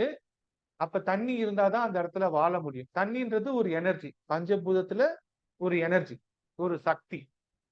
அப்ப ஒரு சக்தியை நீங்க எடுக்கணும், ஒரு இடத்துல இருந்து எடுக்கணும் அப்படின்னா, அப்ப உங்களுடைய தண்ணி வந்து பூமிக்கு அடியில இருக்குது அப்படின்னா அது வந்து உங்களுடைய 8ஆம் இடம். உங்களுடைய ஜாதகத்துல 8ஆம் இடத்துல இருக்கிற மறைஞ்சிருக்கிற ட்ரெஷர், உங்களுக்கு தேவையான எல்லா ட்ரெஷரும் உங்க ஜாதகத்துல 8ஆம் இடத்துல தான் இருக்கும். அது கால புருஷனுக்கு 8ஆம் இடம் வந்து விருச்சிகம். விருச்சிகத்துல தான் கால புருஷனுக்கு வச்சு சொல்றேன். உங்க லக்னத்துக்கு நீங்க மேப் பண்ணிக்கணும். அப்ப கால புருஷனுக்கு 8ஆம் இடத்துல உங்களுக்கான ரிசர்வ்ஸ் இருக்கு. உங்க ஜாதகத்துல தங்கம் இருக்குதா, உங்க ஜாதகத்துல வைரம் இருக்குதா, உங்க ஜாதகத்துல நிலக்கரி இருக்குதா, உங்க ஜாதகத்துல க்ரூட் ஆயில் இருக்குதா. விருச்சிகம் பல கால் ராசி. விருச்சிகம் பல கால் ராசி. அப்ப பல சேனல் இருக்கு. ஒவ்வொரு ஜாதகருக்கும் நிறைய ரிசோர்ஸ் தேவை. ஒரு ஜாதகருக்கு டெய்லி பெட்ரோல் தேவை, ஒரு ஜாதகருக்கு டெய்லி தண்ணி தேவை, ஒரு ஜாதகருக்கு டெய்லி இரும்பு தேவை, ஒரு ஜாதகருக்கு டெய்லி அலுமினியம் தேவை, ஒரு ஜாதகருக்கு டெய்லி எல்லா உலோகங்களும் தேவை. அப்ப ஒரு ஜாதகருக்கு தேவையான எல்லாமே பூமியில எங்க இருக்குது, பூமிக்குள்ளதான் இருக்குது. தண்ணினாலும் பூமியில இருந்து தான் எடுக்கணும், பெட்ரோல்னாலும் பூமியில இருந்து தான் எடுக்கணும், தங்கம்னாலும் இரும்புனாலும் எந்த மினரல்ஸ்னாலும் பூமியில இருந்து தான் எடுக்கணும். ஏன் தாவரம்னாலும் பூமியில இருந்து தான் எடுக்கணும். அப்ப இந்த பூமிக்கு அடியில இருக்கிற இந்த விஷயங்களை உங்களுக்கு எடுத்து கொடுக்கணும் அப்படின்னா அதுக்கு ஒரு மோட்டார் வேணும். ஃபர்ஸ்ட் நீங்க ஒரு ஆழ்துளை கிணறு, ஒரு ஒரு பைப் சிஸ்டத்தை போடுவீங்க. ஒன்னும் ஒரு கிணறை வெட்டுவீங்க, அப்படி இல்லைன்னா ஒரு ஆழ்துளை ஒரு ஒரு போர்வெல் போடுவீங்க. அப்ப அந்த போர்வெல்ன்றது நீங்க உருவாக்குற ஒரு லைன், ஒரு பைப் லைன். அதாவது அந்த அடியில இருக்கிற இடத்துல இருந்து ஒரு சுரங்கம் தோன்றா மாதிரி ஃபர்ஸ்ட் ஒரு கனெக்ஷன் போட்டுறீங்க. அப்ப ஒரு தொலைய நோண்டிடுறீங்க. இப்ப ஒரு தொலைய நோண்டிட்டீங்க, போர்வெல் போட்டுட்டீங்க. 500 அடிக்கு போட்டீங்களா, 100 அடிக்கோ போட்டீங்க. சிலருக்கு 100 அடியில தண்ணி வரும், சிலருக்கு 500 அடியில தண்ணி வரும், சிலருக்கு தண்ணியே வராது, பாறையா இருக்கும். இப்ப தண்ணி வருது, போர்வெல் போட்டுட்டீங்கன்னா இப்ப டெய்லி தண்ணி எப்படி எடுப்பீங்க? ஒண்ணு ஒரு அடி பம்பு போடணும், இல்லைன்னா ஒரு மோட்டார் போடணும், இல்லைன்னா ஒரு அது கிணறா இருந்துச்சுன்னா ஒரு கயிறுல பக்கெட் வச்சு இறைக்கணும். அப்ப கிணறு போட்டாச்சு, இல்ல ஆழ்துளை கிணறு போட்டாச்சு. ஆனா டெய்லி தண்ணி எடுக்கிறதுக்கு ஒரு மெக்கானிசம் வேணும். கிணறா இருந்தா நீங்க வாளிய வச்சு எடுக்கணும், இல்ல கிணறுலயே அந்த பைப்பை போட்டு மோட்டர் வச்சு எடுக்கணும். அப்ப மேனுவலா செய்யறதுக்கு பைப்பு, இல்லைன்னா மோட்டர். அப்ப ஒரு எனர்ஜியை போட்டு தானே நீங்க வந்து தண்ணி அடிக்கிறீங்க. ஒரு அடி பம்புல நீங்க எனர்ஜியை போட்டு தான் அந்த பைப் மெக்கானிசத்துல அந்த புல் புஷ் பண்ணி தான் நீங்க என்ன பண்றீங்க, தண்ணியை கீழ இருந்து மேல எடுக்கிறீங்க. அப்ப அந்த நீங்க போடுற எனர்ஜி இருக்கு இல்லையா, அந்த இயக்கம், அது மோட்டர். அப்ப ஒரு மோட்டர் இயங்குதுன்னா அந்த மோட்டரோ அடி பம்போ உங்களுடைய 3ஆம் இடம். அப்ப 3ஆம் இடத்துல அடி பம்போ மோட்டரோ இல்லைன்னா உங்ககிட்ட தண்ணி அடியில இருக்கு, எடுக்க முடியுமா? எடுக்க முடியாது. அப்ப திடீர்னு அடி பம்புல வாஷர் போயிடுச்சுன்னா அன்னைக்கு தண்ணி வராது. பிளம்பரை கூப்பிட்டு வந்து போடணும். பிளம்பர் கிடைக்க மாட்டான். அப்ப அன்னைக்கு ஃபுல்லா வீட்டுல பொண்டாட்டி கிட்ட திட்டு வாங்கணும் தண்ணி இல்லாம. இதே உங்களுக்கு ஒரு ஸ்பேனரை எடுத்து அந்த பம்புல இருக்கிற அதை கலட்டி ஒரு வாஷரை வாங்கி அந்த வாஷரை மாட்டி போட்டு நீங்க தண்ணியை நீங்களே ரெடி பண்ணிட்டீங்கன்னா அன்னைக்கு 1 மணி நேரம் 1/2 மணி நேரம் கழிச்சு தண்ணி அடிச்சு எடுத்துடலாம். அப்ப நம்மளே அதை பிளம்பிங் வேலையை சின்ன சின்ன வேலையை கத்துக்கலாம், இல்ல ஒரு பிளம்பரை கூப்பிடலாம், இல்ல மோட்டார் ரிப்பேர் ஆயிடுச்சுன்னா என்ன செய்வீங்க? மோட்டரை சர்வீஸ் பண்ணுவீங்க, இல்லைன்னா இன்னொரு மோட்டரை கொண்டு வந்து வைப்பீங்க. ஆக மொத்தம் உங்களுக்கு ஒரு மோட்டரோ அடிபம்போ ரிப்பேர் ஆகக்கூடாது. ஒரு மோட்டரோ அடிபம்போ ரிப்பேர் ஆயிடுச்சுன்னா அதை சரி பண்ணணும். ஏன்னா அது இயங்குனாதான் 8ஆம் இடத்துல இருக்கிற அந்த தண்ணிய அது இழுக்கும். அப்ப உங்களுக்கு அந்த மோட்டர் இயங்குவதற்கான சக்தியை, கரண்ட்டையோ, மோட்டர் டீசல்ல இயங்குதுன்னா டீசலையோ கொடுக்கிறது 9ஆம் இடம். 9ஆம் இடத்துல இருந்து எனர்ஜி 3ஆம் இடத்துக்கு வரும். அந்த 3ஆம் இடத்துல மோட்டர் இயங்குச்சுன்னா அந்த பைப்பு வந்து 8ஆம் இடத்துல இருக்கிற ரிசோர்ஸை எடுத்து கொடுக்கும். தண்ணியோ பெட்ரோலோ தங்கமோ ஒன்னோ எடுத்து கொடுக்கும். அப்ப அது உழைப்பு. 3ஆம் இடம் என்பது உழைப்பு. நீங்க உழைச்சாதான் 8ஆம் இடத்துல இருக்கிறது வரும். அது நீங்க ஒரு தடவை உழைச்சிட்டீங்கன்னா ஈஸியா வந்துடும். இப்ப தண்ணியை ஃபர்ஸ்ட் டைம் ஃபுல் பண்ணிட்டீங்கன்னா அந்த எனர்ஜி ஃப்ளோ வந்துகிட்டே இருக்கும். நிறுத்திட்டீங்கன்னா திருப்பி வராது. அப்ப அந்த தண்ணி மெக்கானிசத்தை ஞாபகம் வச்சுக்கோங்க. அதிர்ஷ்டம் தொடர்ச்சியா வந்துட்டு இருக்குதுன்னா ஒரு தடவை இழுத்துட்டீங்கன்னா வந்துடும். அப்ப இன்னொருத்தன் உங்களோட ஒரு அதிகமான மோட்டரை வச்சு சக் பண்ணான்னா அந்த தண்ணி அங்க போயிடும். ஒரு பொது கிணறா இருக்குது.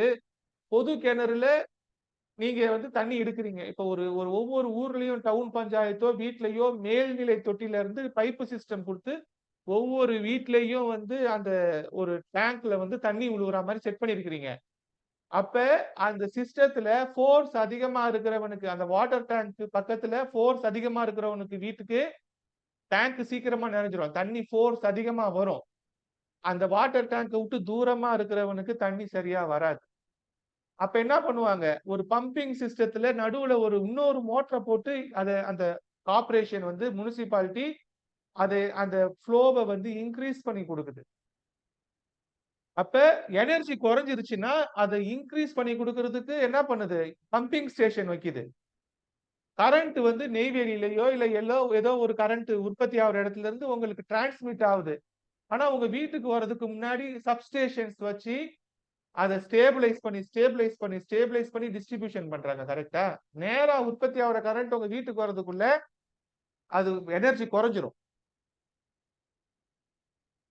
அப்ப அந்த எனர்ஜியை குறையாம நீங்க பார்த்து எல்லா இடத்துக்கும் டிஸ்ட்ரிபியூஷன் பண்றதுக்கு சப்ஸ்டேஷன் வைக்கிறாங்க இல்லையா? டிரான்ஸ்பார்மர்ஸ் வைக்கிறாங்க இல்லையா? அப்ப அந்த சீரான இடைவேளையில கரண்ட் கிடைக்கணும். சீரான இடைவெளியில தண்ணி வைக்கணும்னா நம்ம என்ன மெக்கானிசம் பண்றோம்?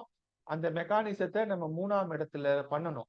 9ஆம் இடத்துல இருந்து கரண்ட் அன்இன்டரப்டடா வரணும். 3ஆம் இடத்துல மோட்டர் வந்து கிளியரா வேலை செய்யணும். அந்த ஒர்க்கிங் சிஸ்டம் வந்து 8ஆம் இடத்துல இருக்கிற அந்த ரிசோர்ஸை உறிஞ்சி எடுக்கணும். எடுக்கிறது திருப்பி எங்க வரும்? 3ஆம் இடத்துல வரும். மோட்டர் என்ன பண்ணும்? மோட்டர்ல 2 வழி இருக்கும் இல்லையா? தண்ணி உள்ள இருந்து எடுக்கும். எடுத்தோன்னே அதை வந்து 4ஆம் இடத்துல கொண்டு வந்து போடும். அதை வந்து 4ஆம் இடத்துல வந்து டெலிவரி பண்ணும். அப்ப நீங்க என்ன 8ஆம் இடத்துல இருந்து ரிசீவ் பண்றீங்களோ அதை 4ஆம் இடத்துல கொண்டு வந்து விதைப்பீங்க. தண்ணி வந்து உங்க வயல்ல விழுவுற மாதிரி. பம்பு செட்டுல தண்ணி இறைக்கிறீங்கன்னா அந்த தண்ணி வந்து எங்க விழுவுது? வாய்க்கால்ல விழுவுது. அந்த வாய்க்கால் எங்க போகுது? வயலுக்கு தான் போகுது. அந்த வயல்ன்றது என்னது? நிலம். அந்த வயல்ன்றது என்னது? கர்ப்பப்பை. சோ ஒரு தந்தை விதைக்கிறார். அந்த விதைப்பது 8ஆம் இடத்திலிருந்து வந்து தாயின் கர்ப்பப்பையை போய் சேருது. அப்ப எல்லா ப்ராசஸும் இப்படிதான் நடக்கும். அப்ப தந்தை 9ஆம் இடத்துல இருந்து விதைக்கிறது தாயோட கர்ப்பப்பைக்கு எப்படி போகுது அப்படின்றது இந்த கான்செப்ட்ல தான். அப்ப நமக்கு தண்ணி வர்றது இப்படிதான், கரண்ட் வர்றது இப்படிதான். அப்ப இந்த எல்லாத்துக்கும் தேவை என்னது? அந்த 3ஆம் இடமான மோட்டர் இயங்கணும். அப்ப இந்த 3ஆம் இடம் புதன். அப்ப கம்யூனிகேஷன்ஸ் கரெக்டா இருக்கணும். நீ இயங்கிக்கிட்டு இருக்கணும். நீ இயங்கிட்டு இருக்கிற உயிரோட இருக்கிறதுன்றாலே 3ஆம் இடம் தான். நீ இயங்காம இருந்தீங்கன்னா 3ஆம் இடம் இல்லைன்னு. அப்ப இயக்கத்தை செய்வது புதன். சரியா? அப்ப அந்த புதன் அந்த அளவுக்கு ஒரு இம்பார்ட்டன்டான ஒரு விஷயத்தை செய்யறாரு. அந்த புதன் நினைச்சா எங்க வேணாலும் அதை உங்களுக்கு மாத்தி கொடுக்கலாம். சரியா? அப்ப நேத்து சொன்ன அந்த அட்டமா சித்திகள் எல்லாத்தையும் புதன் தான் செய்யறாரு.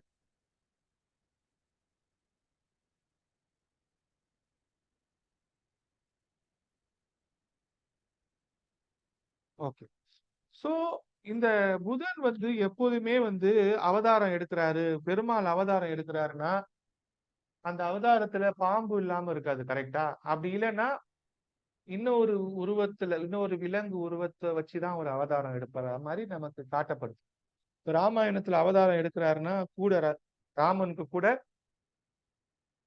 லக்ஷ்மண் இருக்கிறார். லக்ஷ்மண் வந்து ஆதிசேஷன். சரியா? இப்ப மகாபாரதத்துல கிருஷ்ணரா அவதாரம் எடுக்கிறாருன்னா அவரு கூட பலராமன் இருக்கிறார். பலராமன் ஆதிசேஷன். அப்ப புதனையும் பாம்பையும் பிரிக்க முடியாது. புரியுதா? புதனையும் பாம்பையும் பிரிக்க முடியாது. அந்த பாம்பு தான் நமக்கு கர்மா. பாம்பு தான் நமக்கு கர்மா. சரியா? அப்ப பைபிள்ல சொல்லப்படுற ஆதாம் ஏவாள் கதையில வந்து என்ன சொல்லுது? அந்த ஏவாள் கிட்ட வந்து இந்த விலக்கப்பட்ட கனியை வந்து நீ சாப்பிட்டீன்னா நீ கடவுள் மாதிரி ஆயிடுவ, நீ சாப்பிடாத கடவுள் சொல்லியிருக்கிறாரு. ஆனா நீ இதை சாப்பிட்டீங்கன்னா ஆயிடுவேன்றார். கடவுள் என்ன சொல்றாரு? இந்த பழத்தை சாப்பிடாத, மத்த என்ன வேணாலும் சாப்பிடுன்றாரு. இன்னும் பைபிள்ல சொல்லப்பட்டிருக்கு. அது ஒரு கதை அப்படின்னு வச்சுக்கோங்க. அப்ப அதை சாப்பிட்டதுனாலதான் அவங்களுக்கு வந்து பாவம் வந்தது. அதை சாப்பிட்டதுனாலதான் அவங்களுக்கு பாவம்னா கர்மா. சரியா? பாவம்னா கர்மா. அப்ப அதை சாப்பிட்டதுனாலதான் பாவம் வந்தது. அதனால அவங்க என்ன பண்றாங்க? நம்ம நிர்வாணமா இருக்கிறோம் அப்படின்ட்டு ஆடைய அணிஞ்சிக்கிறாங்க. அந்த இலைகள் எல்லாம் எடுத்து ட்ரெஸ் பண்ணிக்கிறாங்கன்றத மாதிரி பைபிள் விவரிக்கிறது. அப்ப அறிவு, இப்பதான் அறிவு வருது. அப்ப பைபிள்ல சொல்லப்படுற அந்த அறிவுன்னு ஒரு அந்த ஞானம் வருது, அந்த அறிவுன்னு வர்றது வந்து அந்த பாம்பு தான். அப்ப இந்த பாம்புன்றது என்னது அப்படின்னா அந்த பூமியோட சந்திரன் சுழற்சி இருக்குது இல்லையா? சந்திரன் சுழற்சியில அந்த ராகு கேது சொன்னேன் இல்லையா? அந்த ராகு கேது கான்செப்ட் சந்திரன்ல மட்டும் நடக்கல, அது த்ரூ அவுட் த கேலக்சிலேயே நடக்குது. நீங்க வந்து பாத்தீங்கன்னா சூரியனே சூரியனே கேலக்சியில சுத்தும் பொழுது இப்படி வாப்லிங் ஆகி தான் சுத்தும். இப்படி இப்படி இப்படி இப்படி மலை மாதிரி ஒரு டைரக்ஷன்ல தான் சுத்தும். சூரியன் வந்து சுத்துதுல அந்த கேலக்சியில ஒரு சுத்துதுல பல மில்லியன் இயர்ஸ் ஆகும். அந்த சூரிய குடும்பத்தோட என்டையர் சூரிய சிஸ்டம், அந்த சூரியனோட எல்லா கோள்களும் சேர்ந்து சூரியனோட இருக்கிற எல்லா டஸ்ட் பார்ட்டிகல் எல்லா ஆப்ஜெக்ட்ஸும் சேர்த்து அந்த கேலக்சியில சுத்துதுல, அதுவே ஒரு வாப்லிங்ல தான் சுத்தும். அப்படி இருக்கும்போது இந்த கேலக்சி இருக்குல்ல, நம்ம இருக்கிற மில்கி வே கேலக்சியே ஒரு வாப்லிங்ல தான் இருக்கும். வாப்லிங்னா ஒரு டயரை வந்து இப்படி போட்டீங்கன்னா இப்படி இப்படி இப்படி ஆடி ஆடி விழுவோம்ல. ஒரு பம்பரத்தை சுத்தி விட்டா அந்த பம்பரம் கீழே விழுவுறதுக்கு முன்னாடி ஃபைனல் டக டக டக டக டக டகன்னு ஆடி விழுவோம்ல. அது மாதிரி இந்த வாப்லிங் இப்படி மேல கீழே அலை, ரிப்பிள்ஸ், அலை. அப்ப இந்த அலை தான் அந்த ராகு கேது. அப்ப இந்த அலையில அமைதியே வராது. கடல் பூமி இருக்கிற வரைக்கும் பூமியில அலை இருக்குது. காத்து இருக்கிற வரைக்கும் பூமியில அலை இருக்குது. அப்ப காத்து இருந்துச்சுன்னா அலை இருக்கும். அப்ப காத்து ராசி தான் மிதுனம். புரியுதா? குருவே காத்து தான். குரு இம்செல்ஃப காத்து. அப்ப புதனும் குருவும் காத்தை தான் அதிகமா ரெப்ரசன்ட் பண்றாங்க. அப்ப காத்து இருந்துச்சுன்னா அந்த இடத்துல சலனம் இருக்கும். காத்து இருந்துச்சுன்னா இலைகள் அசையும். சரியா? மரம், அதாவது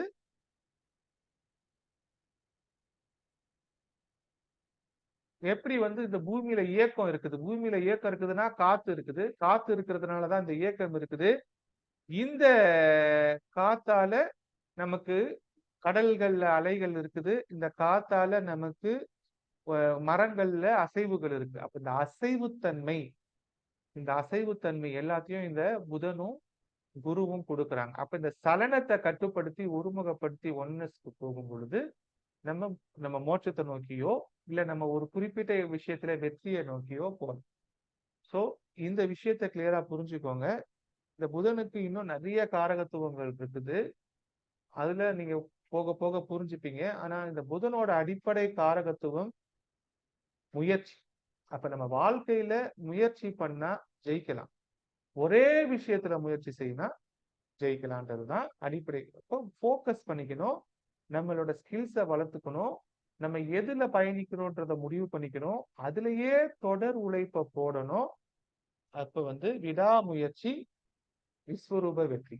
அப்ப விடாமுயற்சி விஸ்வரூப வெற்றினா உங்களுக்கு அந்த விஸ்வரூபத்துக்கான அர்த்தம் புரிஞ்சிடும். அப்ப நீங்க விடாமுயற்சி பண்ணீங்கன்னா நீங்க விஸ்வரூபம் அடையலாம். மூர்த்தி சிறிதினாலும் கீர்த்தி பெரிது, புதனை பிடித்தால் வெற்றி நிச்சயம். சரியா?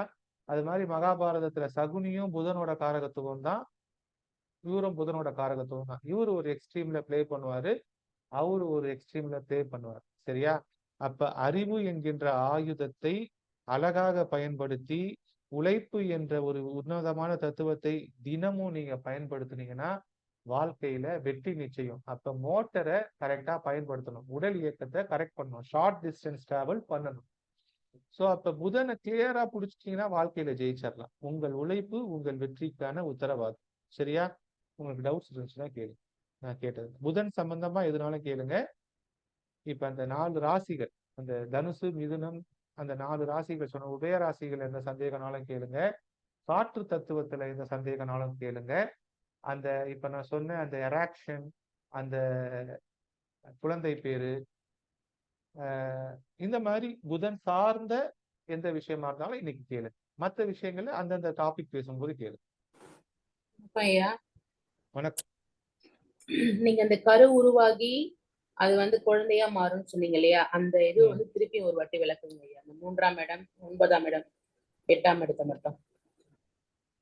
அதான் தந்தை ஸ்தானத்தை குறிக்கிறது வந்து உங்களுக்கு 9ஆம் இடம். அப்ப குழந்தை பெறணும்னா தந்தை இயங்கணும். கரெக்டா? அப்ப 9ஆம் இடம், 9ஆம் இடத்துலதான் உங்களுக்கு உயிர் கொடுக்க முடியும். 9ஆம் இடம் தான் உங்களுக்கு உயிர் கொடுக்க முடியும். உயிரற்ற நிலையிலிருந்து உயிருக்குள்ள நிலைக்கு கொண்டு வர்றது 9ஆம் இடம் தான். அப்ப 9ஆம் இடம் என்பது 8ஆம் இடத்துல இருக்கிற ஒரு விஷயத்தை எடுத்து கொடுக்கும். ஆனா 8ஆம் இடத்துல இருக்கிற விஷயத்தை டைரக்டா எடுத்து கொடுக்க முடியாது. அது 3ஆம் இடத்துக்கு தன்னுடைய எனர்ஜியை அனுப்பும். 3ஆம் இடம் இயங்கும் பொழுது 3ஆம் இடம் ஒரு மோட்டார் மாதிரி இயங்கும். நீங்க வந்து ஒரு கிணறு இருக்குது, இல்ல வீட்டுல ஒரு போர்வெல் இருக்கிறத இமேஜின் பண்ணிக்கோங்க. அப்ப அந்த கிணறை வெட்டிருக்கீங்க. நீங்க கிணறை நீங்க ஃபர்ஸ்ட் வெட்டணும், இல்லைன்னா ஃபர்ஸ்ட் ஒரு போர்வெல் போடணும். அப்ப அந்த போர்வெல்ல நீங்க ஆல்ரெடி பைப்பு போட்டு வச்சிருக்கீங்க. அது ஒரு ஒன் டைம் ப்ராசஸ். அப்ப அந்த ஒன் டைம் ப்ராசஸ்ன்றது கல்யாணம்னு வச்சுக்கோங்க. எப்படி வேணாலும் புரிஞ்சுக்கோங்க, நம்ம புரிஞ்சுக்கிறது தான். அப்ப ஒரு விஷயத்தை ஏற்பாடு பண்றோம். அப்ப அந்த ஒன் டைம் ப்ராசஸா பண்ணிட்டீங்க. இப்ப நீங்க குழந்தைன்னு கேட்டதுனால சொல்றேன். அப்ப அந்த ஒன் டைம் ப்ராசஸ் திருமணம் நடந்துருச்சு. இப்ப இந்த இடத்துல வந்து தாம்பத்தியம் நடக்குதுன்னா தந்தை வந்து இயங்குறாரு, தாய் இறங்குறாருன்னா அந்த 9ஆம் இடமும் 9ஆம் இடத்துல இருந்து தான் சக்தி வருது. 3ஆம் இடம் தான் இயங்கணும். சரியா? 3ஆம் இடம் தான் சக்தியை கொடுக்குது. அப்ப அந்த உடலுறவு சொல்லப்படுகின்ற அந்த செக்ஸ்ன்ற அந்த இன்டர்கோர்ஸ் பார்ட்டே 3ஆம் இடம் தான். இயக்கம் தானே, அது வேகமா இயங்குறது. அப்ப அந்த இடத்துல இயங்கும் பொழுது அந்த ஆணுறுப்பு விரைப்புத்தன்மை அடையிறது 3ஆம் இடம் தான். அந்த இடம் பாதிக்கப்பட்டிருந்துச்சுன்னா விரைப்புத்தன்மை வராது. அப்ப அது பாதிக்கப்பட்டிருந்துச்சுன்னா விரைப்புத்தன்மை இருந்தா ஸ்பெர்ம் கவுண்ட் இருக்காது. அப்ப நிறைய இம்பார்ட்டன்ஸுக்கு காரணமா இருக்கிறது 3ஆம் இடத்துல இருக்கிற குறைபாடு தான். அப்ப அந்த 3ஆம் இடம் நல்லா இருக்குச்சுன்னா எராக்ஷனும் இருக்குது, உங்களுக்கு வந்து ஸ்பெர்ம் கவுண்ட்டும் இருக்குதுன்னா அப்ப அது வந்து ஆட்டோமேட்டிக்கா வேலை செய்யுதுன்னா அப்ப அது வந்து 8ஆம் இடத்துல இயங்கி தண்ணியை எடுத்துட்டு வந்து உங்களுக்கு 4ஆம் இடத்துல கொட்டிடும். அப்ப கிணறு வயல்வெளியில இருக்கிற ஒரு பம்பு செட்டு மோட்டரு, அந்த ஆழ்துளை கிணறு, அதுல வந்து நம்ம மோட்டரை போட்டு தண்ணியை எடுத்து வயலுக்கு விடுறதுதான் கான்செப்ட். அப்ப இந்த ப்ராசஸ் வந்து இப்படிதான் நடக்குது. அப்ப இதுல 8ஆம் இடத்துல இருந்து ரிசோர்ஸை எடுக்கிறோம், 9ஆம் இடம் சக்தியை கொடுக்குது, 3ஆம் இடம் இறைக்குது, 4ஆம் இடத்துல விதைக்குது. 4ஆம் இடம் என்பது கர்ப்பப்பை. நன்றிங்க ஐயா. சார் வணக்கம் சார். ஒரு ஸ்மால் சப்மிஷனுங்க. புதன் வந்து ஒரு அலிக்கிரகம். அலிக்கிரகம் இருக்கக்கூடிய இடத்துல பார்வை பெற்ற இடத்துங்கள்லாம் வந்து வீரியம் குறையும் அப்படின்றபடிக்கெல்லாம் கூட சில தகவல் இருக்கு. உதாரணத்துக்கு நம்ம லக்னத்துக்கு 3ஆம் இடம் 3, 5, 9 இந்த இடங்கள்லாம் வந்து புதன் இருந்தது அப்படின்னா ஆண்மை குறைவு பொதுவா இருக்கும் அப்படின்னுட்டு ஒரு கருத்து இருக்கிறதா சொல்றாங்களே சார்.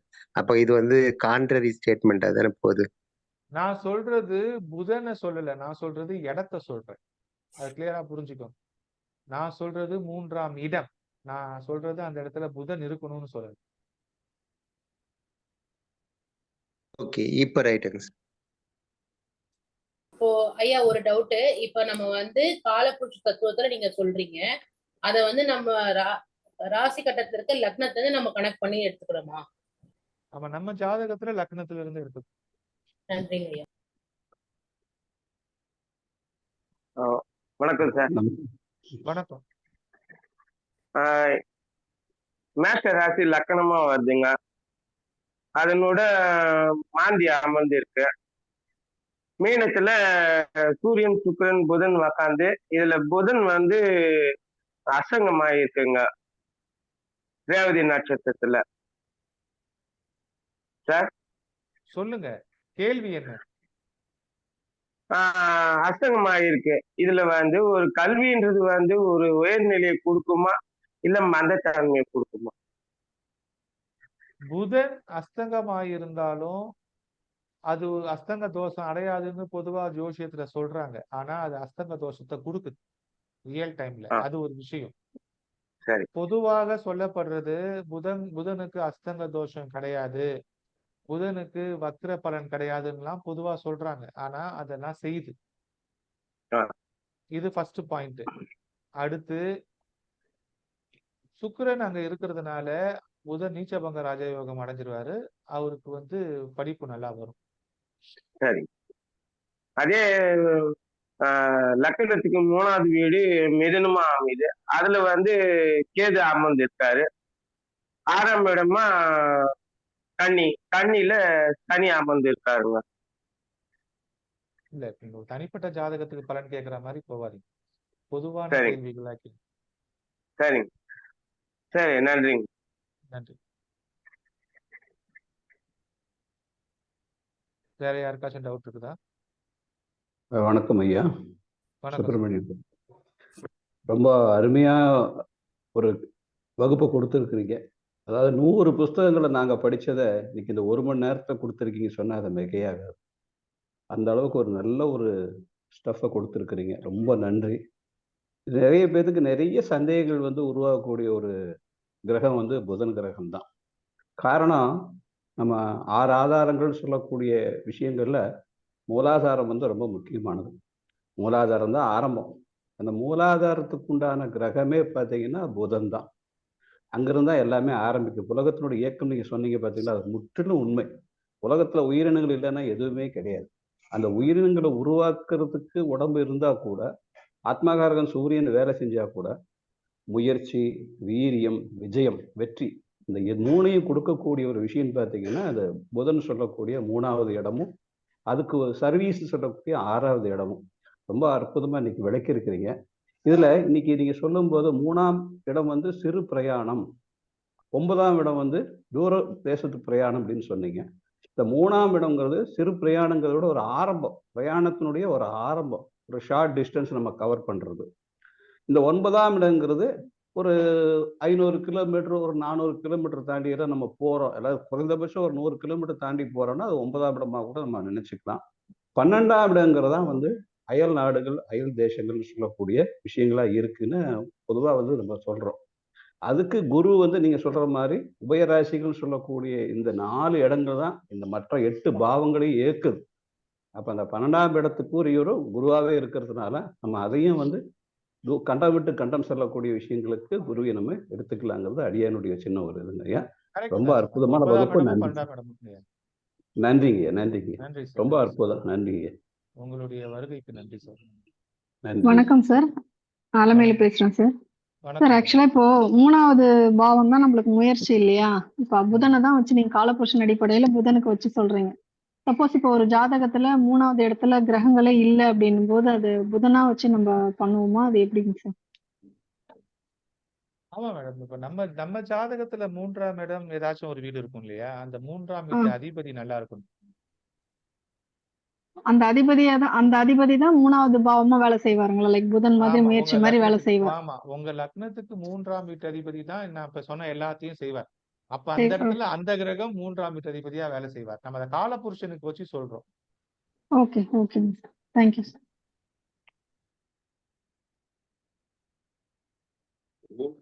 ஆறாம் இடத்தது. சொல்லுங்க சார். சொல்லுங்க சார்.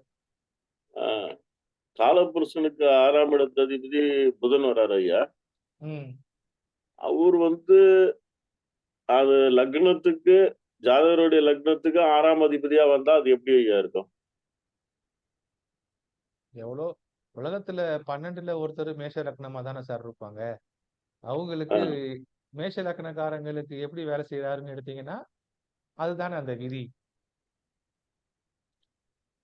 பொதுவா வந்து அது மேஷ லக்னம் என்பது வந்து உங்களுக்கு மேஷ லக்னத்துக்குன்னு சில குணாதிசயங்கள் சொல்லியிருப்பாங்க இல்லையா? ஆமா ஐயா. அதெல்லாம் ஒரு ராசிக்கு ஒரு குணாதிசயம் சொல்லும் போது அது அந்த 12 ராசியை சேர்த்துதான் அந்த குணாதிசயங்களை வந்து கட்டமைச்சிருப்பாங்க. ஆமா ஐயா.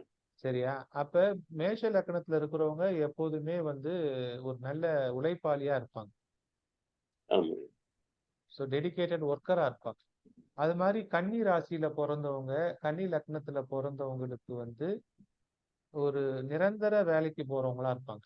கன்னி ராசியில பிறக்குறாங்க, கன்னி லக்னத்துல இருக்கிறவங்க இப்ப நீண்ட காலமா ஒரே வேலையை செய்யறவங்க பார்த்தா நிறைய பேர் இந்த கன்னி ராசியில இருப்பாங்க. நிறைய பேர் கவர்மெண்ட் ஆபீஸ்லயோ இல்ல கார்பரேட் கம்பெனிலயோ 20 வருஷம் 30 வருஷம் சர்வீஸ் இருக்கிறவங்க, இல்ல ஒரு வேலையை விட்டுட்டா கூட திருப்பி பிசினஸ்க்கு போகாம வேலையே செய்யறவங்க, அவங்க எல்லாம் கன்னி ராசியில இருப்பாங்க. அப்படின்னும் போது இப்ப வந்து மேஷத்துக்கே நம்ம பார்க்காம நம்ம ரிஷபத்துல வந்து லக்னமா இருந்தாக்கா அவங்களுக்கு வந்து தன் வீட்டுக்கு அடுத்த வீட்டுக்கு போயிடுறாரு அப்படின்ற மாதிரி வருது. அப்ப அது வந்து மைனஸ்ல இல்லையா இருக்கும் இது அந்த புரியல உங்க கேள்வி என்ன? இப்ப மேஷம் வந்து காலபுருஷனுக்கு 6ஆம் வீடு கன்னியா வருது ஐயா. ஆமா ரிஷபம் எடுத்துக்கிட்டோம்னாக்கா அதுக்கு வந்து 6ஆம் வீடு வந்து துலாமா வருது, தராசு, ஆமா ஆமா ஏற்ற இறக்கமா இருக்கும். அப்ப அவருடைய முயற்சிகள்லாம் வந்து வீணாகும் அப்படின்னு எடுத்துக்கலாமா ஐயா? அப்படி கிடையாது. ரிஷப லக்னத்துல புதன் இருக்கிறோம் வந்து 6ஆம் வீட்டுல இருந்தாருன்னா துலாத்துல இருந்தாருன்னா இல்ல ரிஷப லக்னத்துல இருக்கிறவங்களும் ஒர்க்காலிக்கா தான் இருப்பாங்க. அவங்களுக்கு குடும்ப வாழ்க்கையை விட வேலை தான் முக்கியமா இருப்பாங்க. வேலையே பிரதானம். சரிங்க ஐயா. ஆனா பாதிக்கப்படாது அப்படி இருந்தா, தன் வீட்டுக்கு அடுத்துல இருந்தா. ரிஷப லக்னத்துக்கு திருமண வாழ்க்கையில நிறைய பாதிப்புகள் இருக்குங்க. காலபுருஷனை கேட்டு வீட்டுல திருமண வாழ்க்கையில ரிஷப லக்னத்துல இருக்கிறவங்களுக்கு பாதிப்புகள் நிறைய இருக்கு. கம்பேரிட்டிவ்லி எல்லாருக்கும் சொல்லணும். கம்பேரிட்டிவ்லி 12 ராசியில ரிஷப லக்னத்துல பிறந்தவங்களுக்கு திருமண வாழ்க்கையில சில பிரச்சனைகள் இருக்கு. காஷியஸா இல்லைன்னா. சரிங்க ஐயா. ஒர்க் லைஃப் நல்லா இருக்கு. ஒர்க் லைஃப் நல்லா இருக்கும். நன்றிங்க ஐயா. ஐயா வணக்கம் ஐயா. நீங்க கன்னி லக்னம் சொன்னதுனால நான் இன்னொரு டவுட் கேக்குறேன். இப்ப கன்னி லக்னத்துக்கு 12ஆம் வீட்டுல புதனோட ராகு இருந்தா அதோட எஃபெக்ட் எப்படியா இருக்கும்? கன்னி லக்னத்துக்கு புதன் 12ல மறையிறது அவ்வளவு சிறப்பு கிடையாது. லக்னாதிபதி 12ல மறையிறது எப்போதுமே சிறப்பு கிடையாது. ஆனா அது ராகுவோடவும் இருக்குது. பேரறிவாளன் ஒருத்தர் இருந்தார் இல்லையா ஜெயில்ல ரொம்ப வருஷம், ராஜீவ்காந்தி கொலை வழக்கு. ஆமா ஆமா. அவரு கன்னி லக்னம், அவருக்கு புதன் வந்து 12ல மறைஞ்சிருச்சு. ஓ இல்ல அதுக்காக ஜெயிலுக்கு போவாங்கன்னு சொல்ல நீங்க யாருக்கும் அது விதி கிடையாது. கேட்டதுனால ஒரு எடுத்துக்காட்டு எனக்கு ஞாபகம் வந்துச்சு. பொதுவா லக்னத்துக்கு 12ல லக்னாதிபதி மறையக்கூடாது. அடுத்து சார் பரமேஸ்வரன் சார் எப்படி இருக்கீங்க?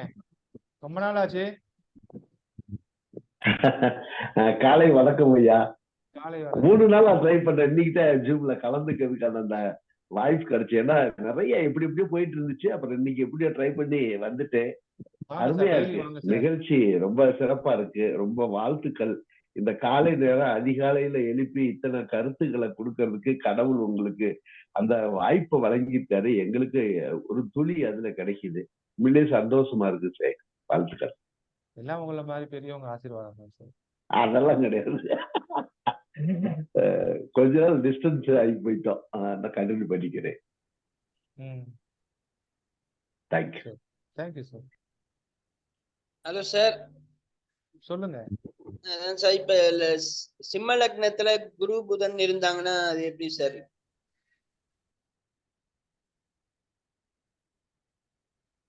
இல்ல பொதுவா ஒரு ஜாதகத்தை இப்படி மட்டும் வச்சு சொல்ல முடியாது இல்லப்பா. ஒரு ஜாதகத்தை பாக்குறோம்னா 12 ராசியும் நவ கிரகத்தையும் பார்த்து தான் பலன் சொல்ல முடியும். அந்த ஒரு பாவத்துல ஒரு கிரகம் இருந்துச்சுன்னா பலன் சொல்ற அளவுக்கு நான் இன்னும் எக்ஸ்பர்ட் ஆகல.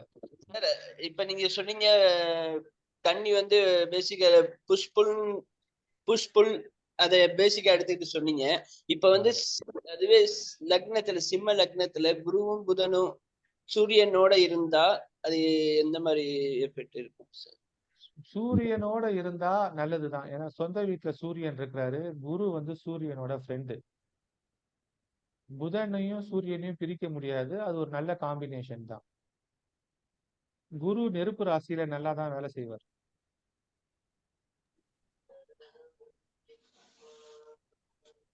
ஐயா வணக்கம் ஐயா. வணக்கம் சார். கோயம்புத்தூர்ல இருந்து சீனிவாசன் ஐயா. சார் வணக்கம் சார், இப்போ கன்னி லக்னத்துக்கு ஒருத்தர் கேட்டாங்க இல்லைங்களா, புதன் வந்து 12ல மறைஞ்சிருந்தா நீங்க சொன்னீங்க. அதே கன்னி லக்னத்துல புதன் இருந்தால் அப்ப அவங்களுடைய பலன் எப்படிங்க இருக்குது? நல்லாவே இருக்கும். அவர் ஆட்சி உச்சம் பெறுறாரு இல்லைங்களா? நல்லாவே இருக்கும். நல்லா இருக்கும். நவாம்சத்திலையும் அவர் வர்க்கோத்தமம் வாங்கியிருந்தாங்க. அது நார்மல் விதி தானே. நல்லா தான் இருக்கும். ம். பொதுவா ஜோதிடத்துல பலன் சொல்லும்போது ஒரே ஒரு விஷயத்த பார்த்து சொல்லவே கூடாது. நிறைய விஷயங்கள் பார்க்கணும். 9 கோளையும் பார்க்கணும். அதெல்லாம் பார்த்து தான் பலனே சொல்லணும். இந்த மாதிரி ஒரு சிங்கிள் விதியை பார்த்து சொல்றது தப்பு. இல்லைங்க, இப்ப நீங்க புதனை பத்தி சொன்னங்காட்டி கேக்குறேங்க. கேட்டதுனால நான் உங்களுக்கு சொல்றேன். நீங்க பலனா எடுக்க முடியாது. முழு ஜாதகத்தோட பலன் தப்பா மாறிடும். இது என்னோட ஜாதகம் இல்ல. இப்ப அவங்க கன்னி லக்னம் புதன் வந்து 12ல மறைஞ்சிருந்தால் அப்படின்னு சொல்லி சொல்லும்போது நீங்க சொன்னீங்க இல்லைங்களா, ராகு கூட சேர்ந்து. அந்த மாதிரி பொதுவா அது நல்லது. அந்த லக்னத்துல லக்னாதிபதி இருக்கிறது நல்லது. இந்த லக்னம் இல்ல, எந்த லக்னத்துக்கும் லக்னத்துல லக்னாதிபதி இருக்கிறது நல்லது. நன்றிங்க. சார் வணக்கங்க சார். வணக்கம் சார். சார் இப்போ புதனும் ராகு கேதுகள் வந்து சேர்ந்து வருங்கிற மாதிரி நீங்க சொன்னீங்கல்ல, அப்ப பாக்கையில இந்த புதன் கூட ஏதோ ராகோ கேதோ வந்துச்சுன்னா அது வந்து தீரா நோயை கொடுக்குங்கிற மாதிரி சொல்றாங்க இல்லைங்க சார்? அது ஆமா, ஆக்சுவலி புதன்னாலே வந்து உங்களுக்கு பிரச்சனை தாங்க. புதன் தசை வந்தா கடன் வந்துடும். புதன் தசை வந்தா நோய் வந்துடும். புதன் தசை வந்தா எதிரி வந்துருவான். நோய், எதிரி, கடன், இந்த 3த்துல எதையாச்சும் ஒண்ணு புதன் கொடுத்து விட்டுருவாரு. நம்ம அலர்ட்டா இல்லைன்னா. கேர்லெஸ்ஸா இருந்தா கடன் ஆயிடும். கடன் தான் ஃபர்ஸ்ட் தாக்கும். கடன் இல்லைன்னா நோய் வந்துடும். நோய் இல்லைன்னா எதிரி வந்துடும். ஏதாச்சும் ஒண்ணு இருக்கும். புதன் வந்து கடன், நோய், எதிரிக்கு காரணமா இருக்கிறார். ஏன்னா ஒரு காலபுருஷனுக்கு 6ஆம் வீட்டு அதிபதி. அத வந்து நம்ம வந்து பாசிட்டிவா எடுக்கணும். நான் சொன்னது என்னுடைய கடமைன்னு எடுக்கணும். அத கடனா எடுக்கக்கூடாது. அந்த கடனை அடைப்பது என்னுடைய கடமை அப்படின்னு எடுத்துக்கிட்டீங்கன்னா அது பாசிட்டிவ். ஏன்னா அதுதான் உங்களோட பர்பஸ் ஆஃப் திஸ் லைஃப். இந்த பூமியில பிறந்து நீங்க ஏதோ ஒண்ணுக்காக உழைக்கணும்ல. என்ன உங்க பர்பஸ்? காலையில தூங்கி எந்திரிச்சு தூங்குற வரைக்கும் நீங்க என்ன செய்றீங்க? ஏதோ ஒண்ணுக்காக தான் நீங்க போராடுறீங்க. அந்த போராட்டத்துக்கு இந்த கடன், நோய், எதிரி தேவைப்படுது. ஒரு பிரச்சனை தேவைப்படுது. அந்த பிரச்சனையே புதன் தான் கொண்டு வந்து கொடுக்குறாரு. பஞ்சாயத்து. புதன் எந்த இடத்துல இருந்தாலும் அதே மாதிரி பிரச்சனைகள், அந்த இடத்துக்கான பிரச்சனைகள் நமக்கு இருக்குங்களா? அந்த மாதிரி நீங்க எடுத்துக்க கூடாது. 6ஆம் இடத்தை எடுத்துக்கணும். 6ஆம் இடம் உங்க ஜாதகத்துல 6ஆம் இடம் வந்து ஒரு ஒர்க் டேபிள். உங்களுக்கு ஒரு டாஸ்க் கொடுக்கப்படுது. கடனோ, எதிரியோ, நோயோ ஒரு டாஸ்க். அந்த நோயை அழிக்கணும் அப்படின்றது டாஸ்க். அந்த எதிரிய அழிக்கணும் அப்படின்றது டாஸ்க். ஒண்ணு சமாதானமா போகணும், இல்ல அவனை கொல்லணும், வீழ்த்தணும், ஏதோ ஒண்ணு பண்ணணும், இல்ல ஒரு தானமோ ஏதோ ஒரு காம்ப்ரமைஸ் ஆகணும். அது மாதிரி கடனை அடைக்கிறதுன்றது டாஸ்க். அப்ப அது ஒரு டாஸ்க். 6ஆம் இடம் என்பது டாஸ்க்னு எடுத்துக்கிட்டீங்கன்னா அந்த டாஸ்க கரெக்டா செஞ்சீங்கன்னா வேலை. அப்ப டெய்லி வேலைக்கு போறதே ஒரு கடமை தானே சொல்றோம். கடமையை கடனா மாத்துங்க. கடமை வேறு அல்ல, கடன் வேற அல்ல. கடனேன்னு கடமையை செஞ்சுட்டு இருக்கிறது டெய்லி வேலைக்கு போறது கடன் மாதிரிதான். ரெமடி அப்படிங்கிறது 6க்கு வந்து இப்ப 7ஆம் இடம் தான் நம்ம எடுத்து பண்ணுவோம். எந்த ஒரு இதா இருந்தாலும் அதுக்கு ஆப்போசிட். எந்த ஒரு பாகத்துக்கும் அதுக்கு 7ஆம் இடம் தானே ரெமடி. இந்த இடத்துல வந்து உங்களுக்கு 6ஆம் இடத்துல இருக்கிற பிரச்சனைகள் தீரணும்னா 12ஆம் இடம் வேலை செஞ்சதுன்னா 6ஆம் இடம் தீரும். இப்ப நீங்க நோயில இருக்கீங்கன்னா 6ஆம் இடம் நோய் அப்படின்னா 12ஆம் இடம் மருத்துவமனை. 6ஆம் இடம் நோய்னா 12ஆம் இடம் ஓய்வு. அப்ப வேலைக்கு போகாம ஒரு வாரம் எந்த வேலையும் செய்யாம ரெஸ்ட் எடுத்தாலே நோய் சரியாயிடும். இப்ப நீங்க ஒரு ஸ்ட்ரெஸ்ல இருக்கீங்க, அப்ப நீங்க எதுவுமே செய்யாம சும்மா போய் அமைதியா உட்காந்தீங்கனாலே மனசு அமைதியாயிடும். கரெக்டா? அப்போ ஒரு குளம் கலங்கி இருக்குது. அந்த கலங்கின குளத்தை சரி செய்யறதுக்கு நீங்க எதுவும் செய்ய வேணாம். நீங்க எதுவுமே செய்யாம இருந்தா போதும். அப்ப நீங்க எதுவுமே செய்யாம இருந்தாலே பிரச்சனை போயிடும். அப்ப 6ஆம் இடத்தை சரி பண்ணணும்னா 12ஆம் இடத்துல மருந்து இருக்குது. அது ஓகே சார். ஓய்வாகவோ, மருந்தாகவோ, தியானமாகவோ, வாட் எவர் வே. நீங்க ஒரு ஒரு நாளைக்கு 8 மணி நேரம் சரியா தூங்கினாலே பாதி பிரச்சனை சரியாயிடும். Okay sir. ஒரு நாளைக்கு ஒரு மாசத்துக்கு அந்த ரஜினி படத்துல முத்து படத்துல சொன்ன மாதிரி ஒரு நாளைக்கு 3 முறை கட்டிலில் சேர்ந்து விடுன்ற மாதிரி இருந்தா கூட பிரச்சனை தீர்ந்துடும். உடல் இயக்கம் கரெக்டா இருக்கும். Okay sir. 12ஆம் இடம் கரெக்டா வேலை செஞ்சதுன்னா மத்த 12 பாவமும் கரெக்டா வேலை செய்யும். 12ஆம் இடத்தை கரெக்டா வேலை செய்யுது. Okay sir. Thank you sir. Thank you sir. வணக்கம் சார். வணக்கம். வணக்கம் சார். நீங்க ஒரு இது அஸ்தங்கம், புதன் வந்து அஸ்தங்கம், அஸ்தமனம், வக்கரம் இதை பத்தி நல்லா சொன்னீங்க. அதுல வந்து அஸ்தமனம், அஸ்தங்கம் அது சொல்லும்போது புதன் வந்து நீசமா இருந்து வக்கரமானாலோ அஸ்தங்கமானாலோ அதனுடைய இது நல்லா இருக்குன்னு சொல்றாங்க. புதன் அஸ்தங்கமா இருந்து ஐயா கேக்குதுங்களா ஐயா? கேட்டுட்டு இருக்கேன் சார். இங்க முடிக்கிறதுக்காக வெயிட் பண்ணிட்டு இருக்கேன். அதாங்க அந்த அஸ்தங்கம் அடுத்து புதன் நீச்சமா இருந்து வக்கரம் ஆயிட்டா எஜுகேஷன் நல்லா வந்துருதுங்க. புதன் நீச்சமா இருந்து வக்கரம் ஆகலைன்னா எஜுகேஷன் வந்து என்ன படிச்சாலும் டிகிரி கம்ப்ளீட் பண்ண டிகிரி பட்டங்கள் வாங்க முடியறதில்ல.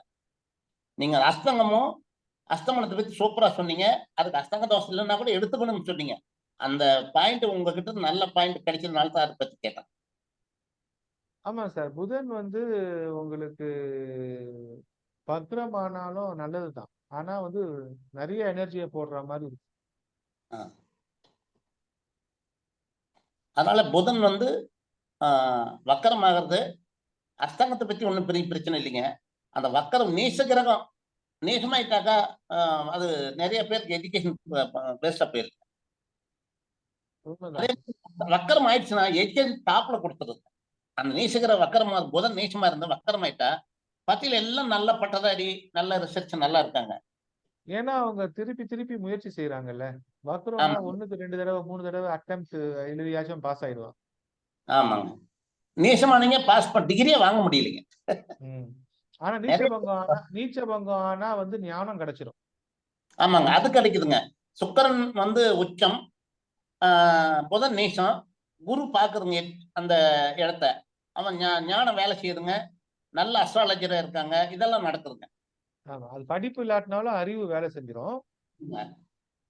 ரைட். மிக்க நன்றிங்க ஐயா. அடுத்து ஐயா வணக்கம் ஐயா. வணக்கம் சார். ஐயா இந்த அயன சயனம்னா மீனிங் என்னங்க ஐயா? அயனம்னா டிராவல், சயனம்னா ரெஸ்ட். சயனம்னா ரெஸ்ட். ஐயா கீர்த்தினா இப்ப நம்ம தூங்குறது 12ஆம் இடம் சொன்னோம் இல்லையா? ஆமாங்கய்யா ஆமாங்கய்யா. தூர தேசத்து பயணமும் 12ஆம் இடம் தான். இப்ப சார் உங்களுக்கு ஹைலைட் பண்ணி காமிச்சார் இல்லையா? ஆமாங்கய்யா. அயன சயனம்னா ஐயா கீர்த்தினா என்ன மீனிங்? வெற்றி, புகழ். ஓகே ஓகேங்க ஓகேங்க. கீர்த்தி பெற்றான் அப்படின்னா புகழ் பெற்றான்னு அர்த்தம். சரிங்க சரிங்க ஐயா. இப்போ இந்த கிளாஸ் புதன் முடிச்சுக்கிறீங்க. இப்போ இதுக்கு முன்னாடி 2 கிளாஸ் போச்சு இல்லைங்க ஐயா? அது வீடியோ ஏதாவது குரூப்ல போட்டுடுங்க ஐயா. எல்லாமே நம்ம திருமகள் தரிசனம் சேனல்ல இருக்குங்க. சப்ஸ்கிரைப் பண்ணுங்க. நான் குரூப்லயும் போடுவேன். திருமகள் தரிசனங்களா ஐயா? YouTube channel. ஓகே ஓகேங்க ஓகேங்க. ஆக்சுவலி நம்ம நிறைய சாஃப்ட்வேர் எல்லாம் கொடுக்குறோம்னு சொல்லியிருந்தோம். அதெல்லாம் அடுத்த வாரம் எல்லாருக்கும் நான் சொல்றேன். நான் இப்ப எடுத்தோன்னே சாஃப்ட்வேருக்கு எல்லாம் போல, பேசிக்ஸ் எல்லாம் சொல்லிட்டு அதுக்கப்புறம் சாஃப்ட்வேருக்குள்ள போலான்னு இருக்கிறேன். நிறைய இருக்கு. தொடர்ந்து இருங்க, இணைஞ்சிருங்க. நன்றிங்க நன்றிங்க. சொல்லுங்க. Hello sir. இப்ப சொன்னீங்க 6ஆம் இடத்துல புதன் இருந்தால் நோய் கடன் வரும். அதே மாதிரி இப்ப லக்னத்தில் அதாவது 6ஆம் இடத்துல புதனோட 6ஆம் இடத்துல புதன் இருந்தா நோய் கடன் வரணும்னு சொல்லலைங்க. 6ஆம் இடம் பாதிக்கப்பட்டிருந்தா இல்ல, பொதுவாவே 6ஆம் இடம் ஒரு ஜாதகத்துக்கு கடன் நோய் எதிரியை குறிக்கிற பாவம். அவனுக்கு டே டு டே லைஃப்ல என்ன பிரச்சனை வந்தாலும் அது 6ஆம் இடத்தை தான் ரெஃபர் பண்ணும். இன்னைக்கு நீங்க வாழ்க்கையில ஒருத்தர் நல்லா இருக்கிறாரோ இல்ல ஏதோ ஒரு பிரச்சனை இல்லை, இன்னைக்கு காலையில தூங்கி எந்திரிச்சு தூங்குறதுக்குள்ள இருக்கிற விஷயங்கள் இருக்குதுல்ல, அவர் என்ன பிரச்சனைகளை கிராஸ் பண்ணிட்டு போறாரோ அது 6ஆம் இடத்துலதான் இருக்குதுன்னு சொல்றேன் நான். புரிஞ்சுதா? உங்க லக்னத்துக்கு 6ஆம் இடத்துல இருக்குது. இப்ப அது சுபகிரகம் இருந்தா அந்த இது பாதிக்குமா இல்ல அதோட வீரியம் குறையறதுக்கு வாய்ப்பு இருக்கா சார்? 6ஆம் இடத்துல எந்த கிரகமும் இல்லாம இருந்தா நல்லது. 6ஆம் இடத்துல சுப கிரகம் இருந்தா நல்லது. 6ஆம் இடத்து அதிபதி நல்லா இருந்தா நல்லது. இதெல்லாம் ஜோதிடத்தோட பொது விதிகள் தான் எல்லாத்துக்கும் அப்ளை ஆகுறது. இதுக்குன்னு தனி விதிகள் கிடையாது. ஒவ்வொரு பாவத்துக்கும் அந்த லக்னாதிபதி எப்படி லக்னத்துக்கு இம்பார்ட்டன்ட்டோ அது மாதிரி அந்த பாவத்தின் அதிபதி நல்ல நிலைமையில இருந்தா அந்த பாவம் வேலை செஞ்சிடும். அந்த பாவத்துக்கு அசுப கிரகங்கள் பார்வை இல்லாமல் அந்த பாவத்துக்கு சுப கிரகங்களின் பார்வை இருந்தாலும் அந்த பாவம் நல்லா வேலை செய்யும். ஆனா 6ஆம் பாவத்துக்கு குரு பார்வை இருந்துச்சுன்னா பிரச்சனையை அதிகமா பண்ணுவதற்கும் வாய்ப்பு இருக்குது. அது பிரச்சனைகள் சிச்சுவேஷனுக்கு பொறுத்து இஷ்யூ பேஸ்டு அனாலிசிஸ்க்கு அப்ளைடு, கண்டிஷன் அப்ளைடு. ஐயா ஒரு வணக்கம் மேடம், எப்படி இருக்கீங்க? எனக்கு ரொம்ப ஒரு நாள் வாட்ஸ்அப் குரூப் நல்லா இருக்கேன் சார். நீங்கள் சாக்கியம் சார். சார் எனக்கு ஒரு குரூப் ஓபன் பண்றதை பத்தி சொல்லியிருக்கீங்க, அரசியல் நிகழ்வுகள். ஆமா. அதுல அது என்ன மாதிரி அதுல ஜாயின் பண்றதுக்கு என்ன கண்டிஷன்? ஒரு கண்டிஷன்ஸும் இல்ல, யார் வேணாலும் ஜாயின் பண்ணலாம். இல்ல அதுல எதை சொல்லியிருந்தீங்க நீங்க இந்த இதுகள் எல்லாமே? இல்ல அது வந்து நம்ம இப்ப ஒவ்வொரு விஷயத்திலயும் ரிசர்ச் பண்றோம். அது வந்து பொலிட்டிக்கல் ரிசர்ச் நிறைய பேசுவோம் அதுல. அப்ப அதுல இன்ட்ரெஸ்ட் இல்லாதவங்க அதுல கலந்துக்க முடியாது இல்லையா? இப்போ உங்களுக்கு அந்த பொலிட்டிக்கல் ரிசர்ச்ல கலந்துக்கலாம், இன்ட்ரெஸ்ட் அனைத்து வயதினரும் கலந்துக்கலாம். அனைத்து வயதினரும் கலந்துக்கலாம். You are most welcome. Thank you sir. Thank you.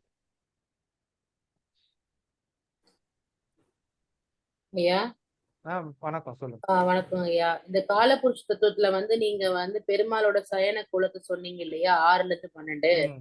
அத நம்மளுடைய லக்னத்துல இருந்து எப்படி கணக்கு பண்ண முடியும்? நம்மளோட கட்டத்துல நம்மளோட லக்னத்துல இருந்து 6ஆம் வீட்டுல பெருமாள் தலை வச்சு படுத்திருக்கிற மாதிரியும் 12ஆம் வீட்டுல பெருமாள் அங்க உட்கார்ந்து இருக்கிற மாதிரியும் அந்த இடத்துல மகாலட்சுமி உட்கார்ந்து இருக்கிற மாதிரியும் அங்க கேது இருக்கிற மாதிரியும் கணக்கு பண்ணும். அது ஒரு டைமென்ஷன். அது ஒரு டைமென்ஷன். இன்னொரு டைமென்ஷன், உங்க ஜாதகத்துல ராகு உட்கார்ந்து இருக்கிற இடத்துல பெருமாள் தலை வச்சு படுத்திருக்கிற மாதிரியும் கேது இருக்கிற இடத்துல பெருமாள் உட்கார்ந்து இருக்கிற மாதிரியும் கூட நீங்க எடுக்கலாம். ஆனா அந்த கை வந்து நீங்க சொன்னீங்க இல்லையா, சிவன் சொன்னீங்க இல்லையா, அது எந்த வீடு சொன்னீங்க? நான் அதுதான் வந்து மிஸ் பண்ணேன். கை வந்து சிவலிங்கத்துக்கு தாமரைப்பூ போடுற மாதிரி இருக்கும் பெருமாளோட கை. அத நீங்க ஏதோ ஒரு ராசின்னு சொன்னீங்க இல்லையா, அது வந்து மிதுனமாங்க? நான் தனிப்பட்ட முறையில நான் அதை என்னவா பாக்குறேன்னா, காலபுருஷனுக்கு வச்சு நான் பார்க்கும் பொழுது மிதுனத்துல கன்னியில இருக்கிற பெருமாள் வந்து அந்த பக்கத்துல இருக்கிற சிம்மம் தான் சிவலிங்கமா நான் உருவகப்படுத்துறேன். சிம்மத்துக்கு அவர் அந்த அர்ச்சனையை செய்யறாரு. அந்த சைடு அந்த இவரு வராரு இல்லையா, பிரம்மா வராரு இல்லையா, அவரு வந்து கடகத்தை இமேஜின் பண்றேன் நான். அது 4ஆம் வீடு ஆகுது இல்லையா காலபுருஷனுக்கு. படைப்பு கடவுள் இல்லையா அவரு. கண்டிப்பா. அப்ப இந்த ப்ராசஸ்ல நான் வந்து மூன்றாம் இட அந்த சிம்மத்தை வந்து சிவனாகவும் பிரம்மாவை வந்து கடகமாகவும் விஷுவலைஸ் பண்றேன். என்னோட பார்வையில, எனக்கு புரியுறதுல, என்னோட புரிதல். அது வந்து நம்ம கோச்சாரத்திலையும் அதாவது காலபுருஷத்திலையும் நம்மளுடைய லக்னத்திலயுமே வந்து பண்ணுமோ அது ஒரு அளவுக்கு ஈக்குவலா தான் ஐயா இருக்குது. அது ஈஸியாவும் இருக்குது அண்டர்ஸ்டாண்ட் பண்ணிக்க. பாருங்க, நான் சொல்றதை அப்படியே எடுத்துக்காதீங்க. நான் சொல்றத வந்து சீர்தூக்கி பார்த்து உங்களுக்கு ஓகேனா எடுத்துக்கோங்க. நிச்சயமா. பகுத்தறிவு ரொம்ப முக்கியம்.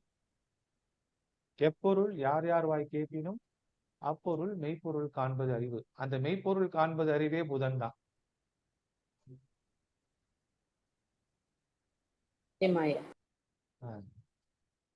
ஐயா வணக்கம் ஐயா. மிதுனமும் கன்னியும் திதி சூன்யமான என்ன பலனுங்க? வணக்கம், எப்படி இருக்கீங்க அன்பு செல்லியன் சார்? நல்லா இருக்குங்க ஐயா. மிதுனமும் கன்னியும் திதி சூன்யம் ஆகுறது கொஞ்சம் கஷ்டம் தான் சார்.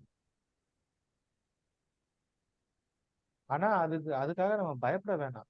அந்த இடத்துல வந்து நம்ம டார்ச் லைட்டோ இல்ல ஒரு ஆர்டிபிஷியலா எப்போதுமே ஒரு லைட் இருக்கிற மாதிரி செட் பண்ணிக்கிட்டா சரியாயிடும்.